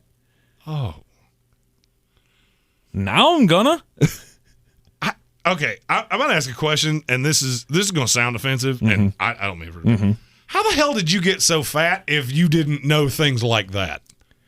That's cheap-ass Big Mac to the highest extreme. And you really want to go next level? Go McGangbang with Big Mac sauce on it. Bam! That is the super fat ass. I'm also not I don't want to trouble you. So if it's something off menu, I'm not going to ask for it because I want to get in there and get out as quickly as possible with as little disruption of your day as possible. And so I just go up and go, number 6, thank you, bye. And I'm gone. And then I go, well, shit, I forgot to take pickles off of it. But that always makes me feel like an asshole of hey, can you take the pickles off of that? Okay, so I'm going to tell a story here that I told HWA the other day, and she made a lot of fun of me. And I'm not going to out who this person is because it's somebody that has been not involved with this show, but somebody that's been around the show. Okay. They've been in the comments. They've been involved. So this has probably been, 5 years ago. I went to a Chick-fil-A with somebody that has watched the show, whose name is redacted from this story. We went to Chick-fil-A. what does Chick-fil-A tend to hire? Teenagers. There you go. This person commented on the attractiveness of the girl that was working at the Chick-fil-A. Okay. About halfway through the meal, I heard said Chick-fil-A worker talking about how they were really flattered that a senior had asked them to prom because they were a sophomore. Oh. We were both in our 30s at this point. From that day on, I have never been able to ask for anything from Chick-fil-A. Apparently, you can ask for all of the sauces at Chick-fil-A, and they'll give them all to you. Mm-hmm. Is that really a thing? I have no idea. Okay, in the comments, is it really a thing that you can ask for all of the sauces from Chick-fil-A? Because I've never heard anyone do it, and it gives me, like, okay, great grief because of the story that I'm in the midst of telling you. So HWA likes different sauces depending on what she gets, whether it's the fries or the nuggies or the tendies or the sandwich. And I never remember which one's which because I am an idiot. And when the girl at Chick-fil-A, and it's invariably a girl, like God has determined there will never be a dude take my order from Chick-fil-A. Mm-hmm. This story happened 5 freaking years ago. I've never had a man take my order at Chick-fil-A. Not one time since. Every time they ask me what sauce I want, like a little piddle comes out of me and lands nicely pulled in my seat, and I go, and I say the first one on the left, the furthest one on the right, and the first one I see in the middle. Doesn't matter what it is. I ordered 3 salad dressings the other day because I looked at that instead of the sauces, and I piddled, and I just said some shit. So, okay, I need somebody to tell me that that's not that weird. Yeah. I mean, yeah, piddling yourself in the drive-thru is weird. And that's the only place that it happens. You were talking about not inconveniencing somebody? Mm-hmm. I'll go to McDonald's and tell them not to put salt on my freaking French fries. A, I don't like salt. B, it guarantees that they will make fresh ones. Yeah. I've heard that a lot, but to me, the salt is half the battle there. So apparently you can order, because it's universally being said, yes, that is true. You can order all of the sauces. Okay, so that makes me feel better. Mm-hmm. And now I can say all of the sauces with some chutzpah. All of the sauces. Yeah. Have you ever heard of the McDonkey Punch? Yes, that is. Patrick Holt said I get so scared at Chick-fil-A because I'm Satan. That's, I've been called that more than one time before. That is it has a McRib in it. It's a McRib with a McChicken with a McDouble. All in one. In. Yikes. Can we add up the calories in that? Well, you got to eliminate the bread and all of that. Like, right? Do you put all the bread on it? Like, is it a... That's where all the sauce is. But is it a sandwich with 6 breads on it? Maybe. Yeah, fuck that. I'm not a big fan of bread. Neither am I. I mean, I like bread, but that's why I don't like the Big Mac. Jonathan Welch said, look that sophomore dead in the eyes and ask her for all the sauces. See, here's the thing. I need to really explain this. Sauce? I didn't say anything because, I always thought that Chick-fil-A hires very young people, so I just try to not make direct eye contact. Please just give me my food. Right. And please don't make weird conversation with me. I don't. If people that watch this show come up to me and go, hey, I watch your show and you're funny, sports and shit like that, I'll talk to you all day long. Some random fucker come up to me and like, nice weather we're having. I will literally fake like I'm deaf to keep you from talking to me. Like, no. Somebody that I used to work with said they told me to use the line, I'm all friended up. Mm-hmm. I got all the friends, so you're going to have to kill one of them. Right. You want to be friends, you have to kill one of the ones I got. I use that more often than I'm proud of. Oh, don't be a dick. Okay. That's just being a dick. I talk for a living. I get tired of talking. I know that's hard for people to believe, but I do. Oh, yeah. Like, I get to a point where I'm like, could you just do what I asked and let this transaction be over? Right. Classic Clay, I think he has done the proper math, and it is 11,700 calories. He wrote 11 die 700, and I'm not going to lie, I think the second one's more accurate. Because I think it's somewhere in the neighborhood of 17 billion to 440 trillion calories.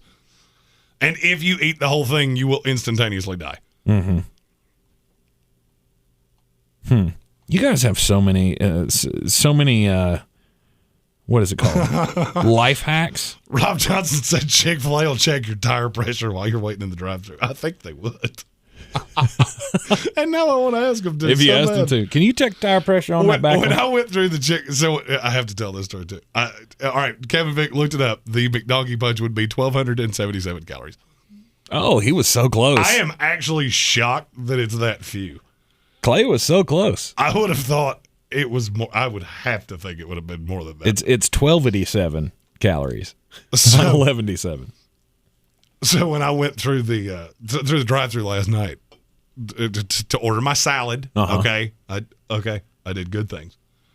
They have the best salad. That Southwest chicken creamy salsa. It's the best salad you can order at a fast food place. It is like 20 degrees in North Carolina right now, especially in Asheville. It has been cold as hell here for a week. They had 2 people with tablets out in the drive-thru, and I immediately felt bad for them. Like, but why? There's nobody here. It's the first time I've ever pulled up to a Chick-fil-A drive-thru. I was the first person in line. And I'm looking at these 2 people going, but why do they have you out here? There's nobody here. Mm-hmm. Just take my damn order. There's somebody in there in the nice warmth that could get my salad and HWA's tendies and all the sauces and transaction over. Well, we don't use the speaker anymore because of COVID. I have no idea. I don't know why they started doing that. That freaked me out. It doesn't freak me. If the U.S. government ran as efficiently as Chick-fil-A, first of all, Joe Biden would not be president. But we would all be in a much better situation. It doesn't. When you go to a fast food restaurant, do you have to look at the menu? You're going to have to elaborate on have to. Like, must I? To order your food. Because this is the thing I ran into the last time we went to the Chick-fil-A. So the girl that was with the tablet, she wasn't standing near the menu. I got a car full of people. They don't know what the hell. 10-year-olds don't know what the fuck they want. Like, they have to see the picture of it. For. I mean, I wasn't thinking about that at the time. It was just like the thing's right there. Can I not just pull up and look at the thing and talk through the speaker and give them my thing? Because she's standing there with the tablet. She's like, well, can I place your order for you? And I was like, I got no menu. I mean, I need to see it to tell you what I want. Because who knows? I'm going to see the picture of this chicken sandwich, and then I'm going to look at the nuggies, and I'm going to go, oh, no, I don't. Nuggies. No, if you're there with a tablet ready to take my order, we can get You're this just shit firing done. away? All right. Oh, yeah. We got this shit. We're good here. Like, is there something new today that I don't know about? No, but I mean, I will look at it. Yeah. Scott Cutshall said Taco Bell, I do. It changes too much. I don't actually know what Taco Bell serves at any given time. I have no freaking clue. Mm-hmm. None. I go to Taco Bell and go, what's in your box? Same thing I used to say when and you better hope she don't answer properly. Yeah. Same thing I used to ask in high school. Very inappropriate. There ain't no telling what kind of answer you're going to get at Taco Bell if you ask that. What's in your box, please? Patrick Holt said if you aren't ordering online, if you're not ordering on an app, you're doing it wrong. Agreed. I will eat at a place I don't like because you have an app. That's weird. I would literally rather try to disarm a bomb than call a place and say, here's the food I want. Will you write that down and tell the people in the kitchen what I just said? Because invariably you're going to get it wrong. Right.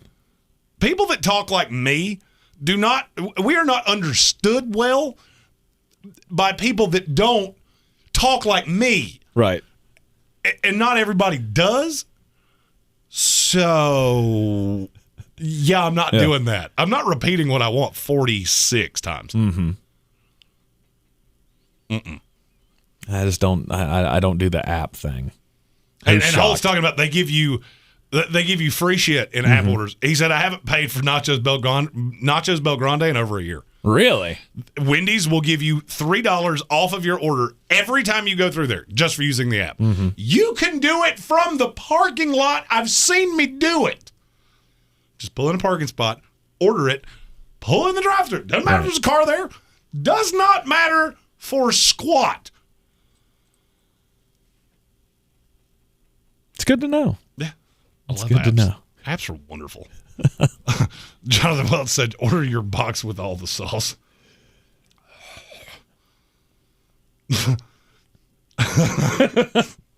The sophomore saucy box. Now available at Chick-fil-A. Nope. Guys, I'd do that and I'd never order food again. I'd starve to death. If I accidentally said that to that girl at Chick-fil-A, I'd starve to death. Can I have all the sauce in your box? And then I'd pull up to the window and go, Chris Hansen's going to meet me at the red light, isn't he? The Tecumseh Predator guy is going to meet me. Oh, gosh. We got super off topic for the last 15 minutes. We did. And it's fine. Yeah. That's the beauty of this. I mean, this is part of the happy hour. We're happy, and we're talking about things that make us happy. And unfortunately, that's food. All right, so our best fast food sandwiches. Yep. We have the Big Mac. Yep. We got the Whopper. The Whopper. We got the Dave's Single. Okay. We have the Original Jack. But now, all right, so I have to ask our rules expert. Would Dave's Single be the burger from Wendy's, or would it be the Baconator? Because we went off the board for the Frisco, so it's now no longer just ones. Like, is Dave's Single the signature sandwich? I would say so. It's got the owner's name on it. Well, so does the Dave's Double and the Dave's Triple. Yeah, but everything at Wendy's has Dave's on it. All of it, including their sauce. Okay. Nope, Dave's Single. Dave's Single. It is decided. It is decided. The Frisco. Okay. The Original Jack. Did I already say that one? The Sonic Burger. The Sonic Original Cheeseburger. Yeah. And then Cookout style from Cookout. We got to have Chick-fil-A on there. You got to have. That's right. You got to have the. Although we could do this with burgers. That's how we originally started this. Let Patrick decide. Because at some point we're going to have to do the chicken sandwiches. Yeah. Do we do chicken restaurants in this as well, or are we just doing burgers? I mean, because if we're doing chicken restaurants, this is all of a sudden turning into the NCAA tournament of fat ass shit. So. Yeah, pretty much. So the Arby's is going to get in as the Monmouth that has absolutely no shot of beating anyone. Oh, Scott Cushall says we need the Krispy Kreme burger made for the challenge. We did that one day. We went and got Krispy Kreme, made our own burgers. Have you had one of those? It's dirty. It is dirty. Wrong. Just. We did discover though that it is way better if you cut one of the donuts in half, rather than doing two donuts on either side. Oh, absolutely. It was way too sweet if you do two full donuts on either side. No, it's just the sweetness. The glaze on the donut was just too much. If you cut it in half, though, I added mayonnaise to mine. You don't have to do that. But the mayonnaise just added a little, it's got twang. How can you go wrong? All right, so we've got... Chicken sandwiches are another show, says the moderator. Yep. So chicken sandwiches are out. Chick-fil-A's out. All right. So that means we had what, 6?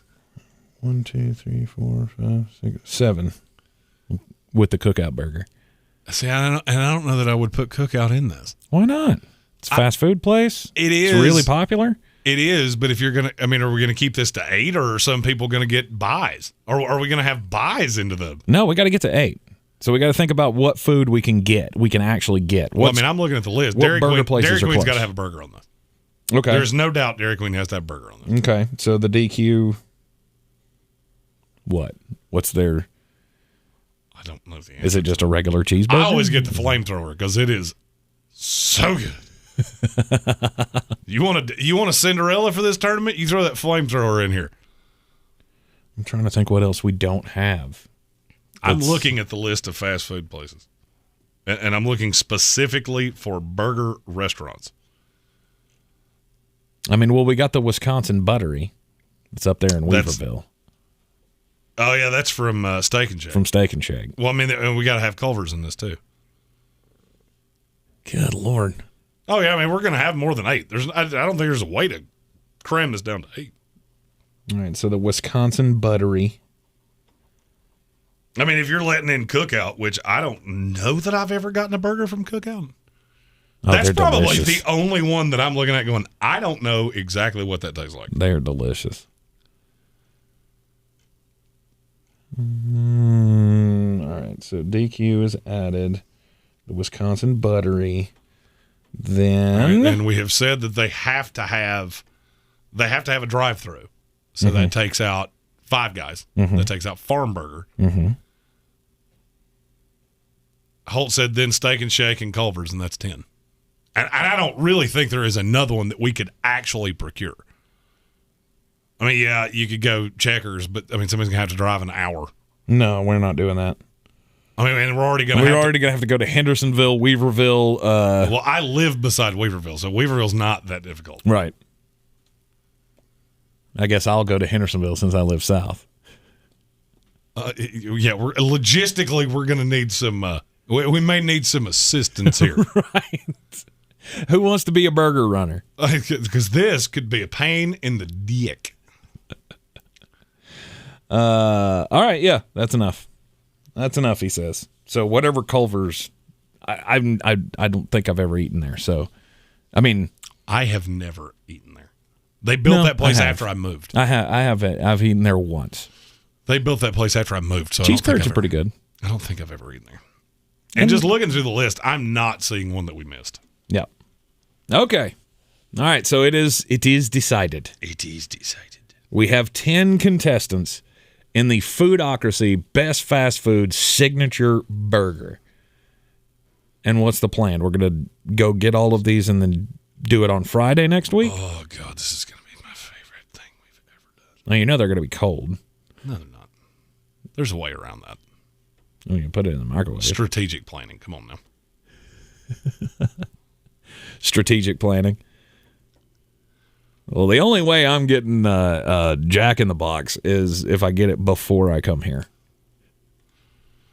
Because we only have 5 minutes between the radio show and this show, and I don't think we can go get one in between. Oh, I mean, this is going to be. There's no doubt this is going to be recorded. This has to be recorded. There's no other way to do it. Okay. Yes, it's good.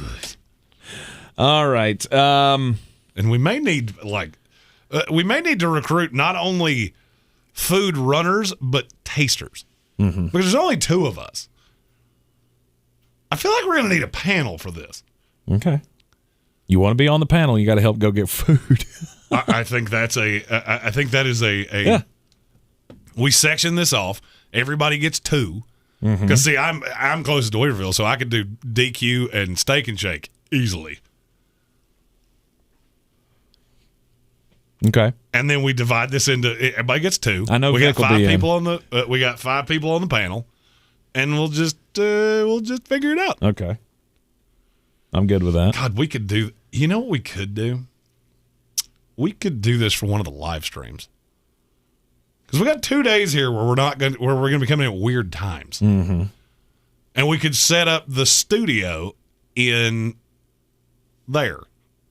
We could set up the other studio with cameras. There's a way to fix this.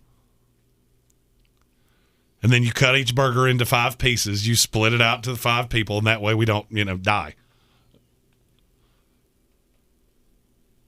Okay. All right. You're talking through it. I'm going to let you go.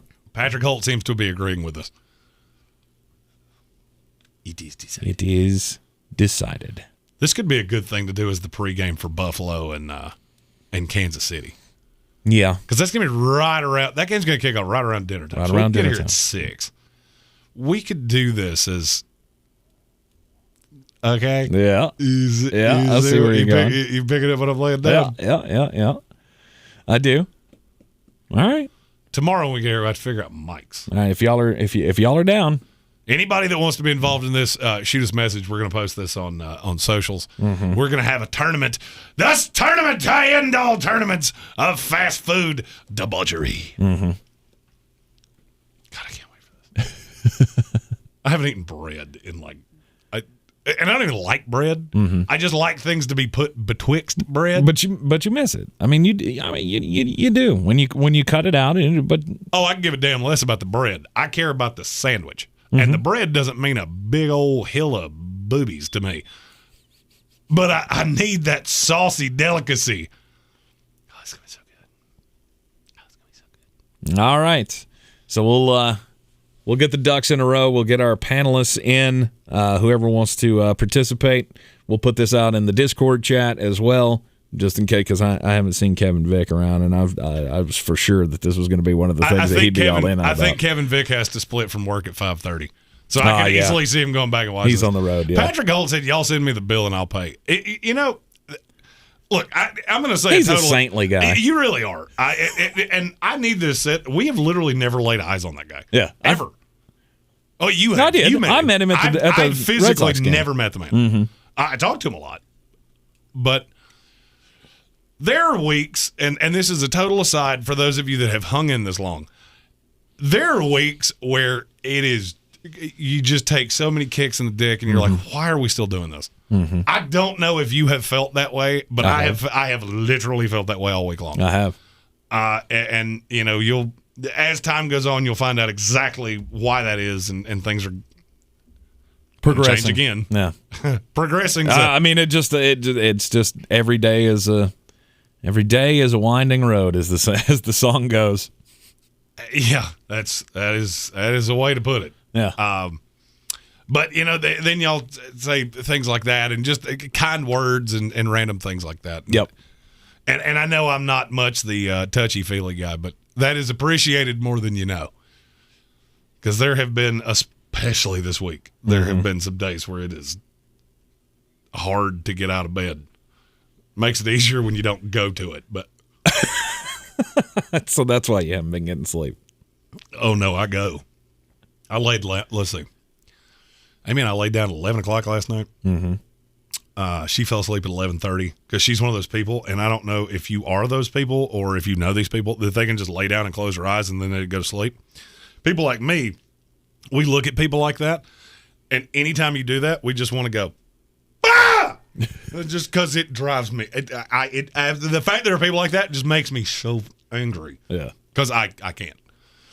And if there's something on my mind, I got up and down last night 9 times. Jeez.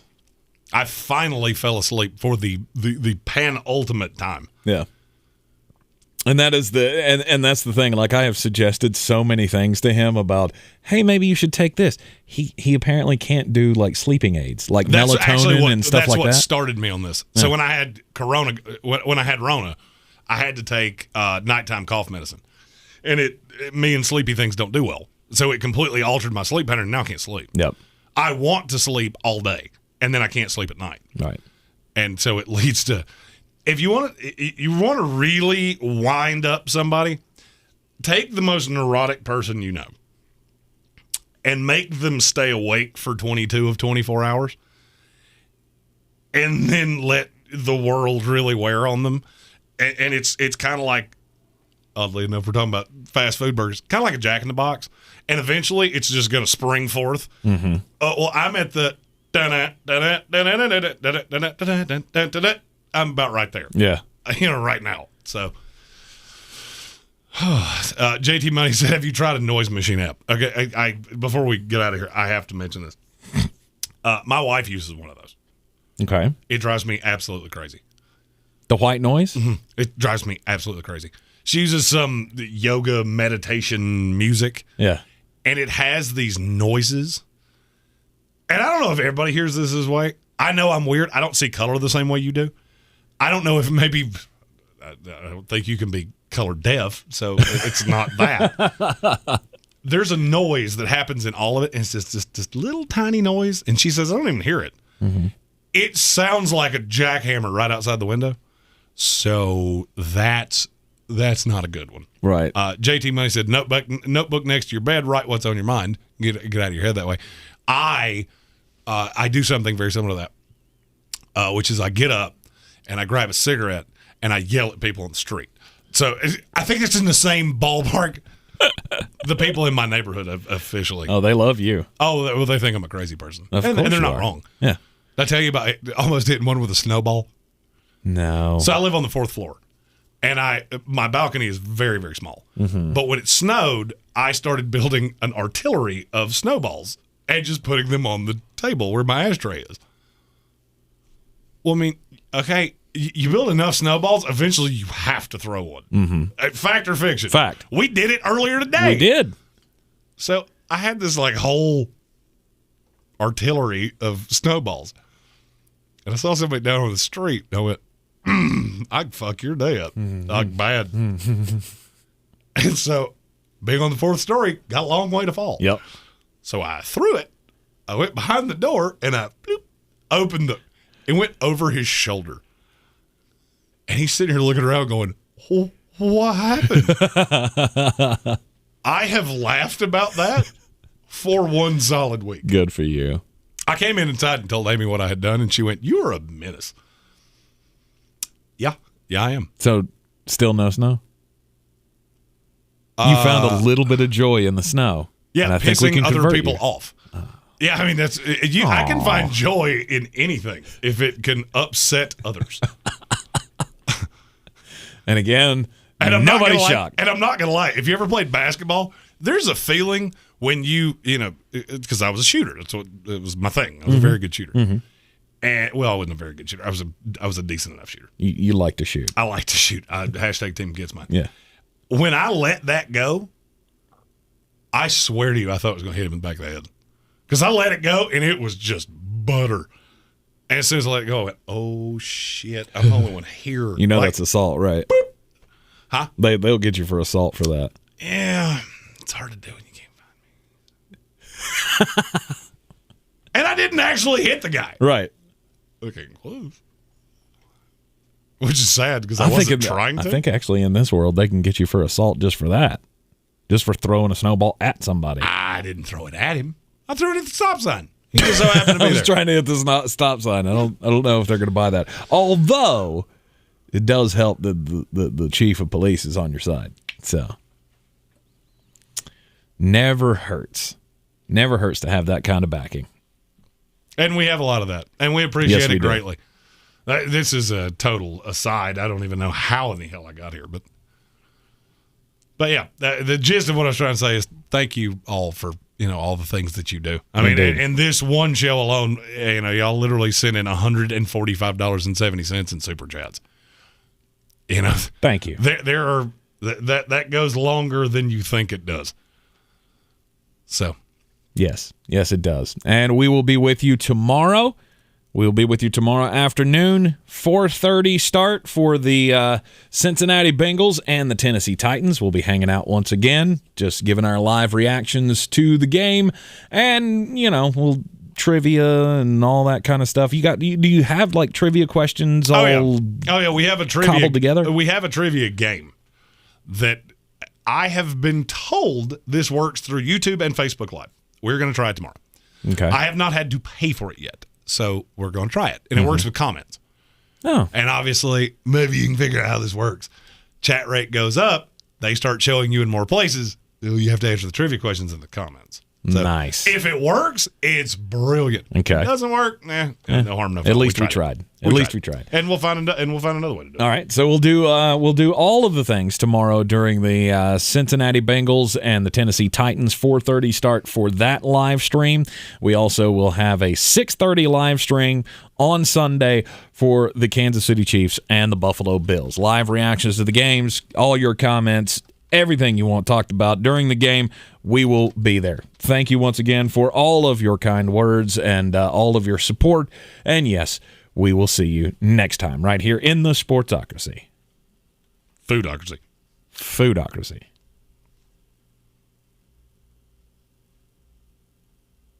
There's that awkward silence. Awkward silence.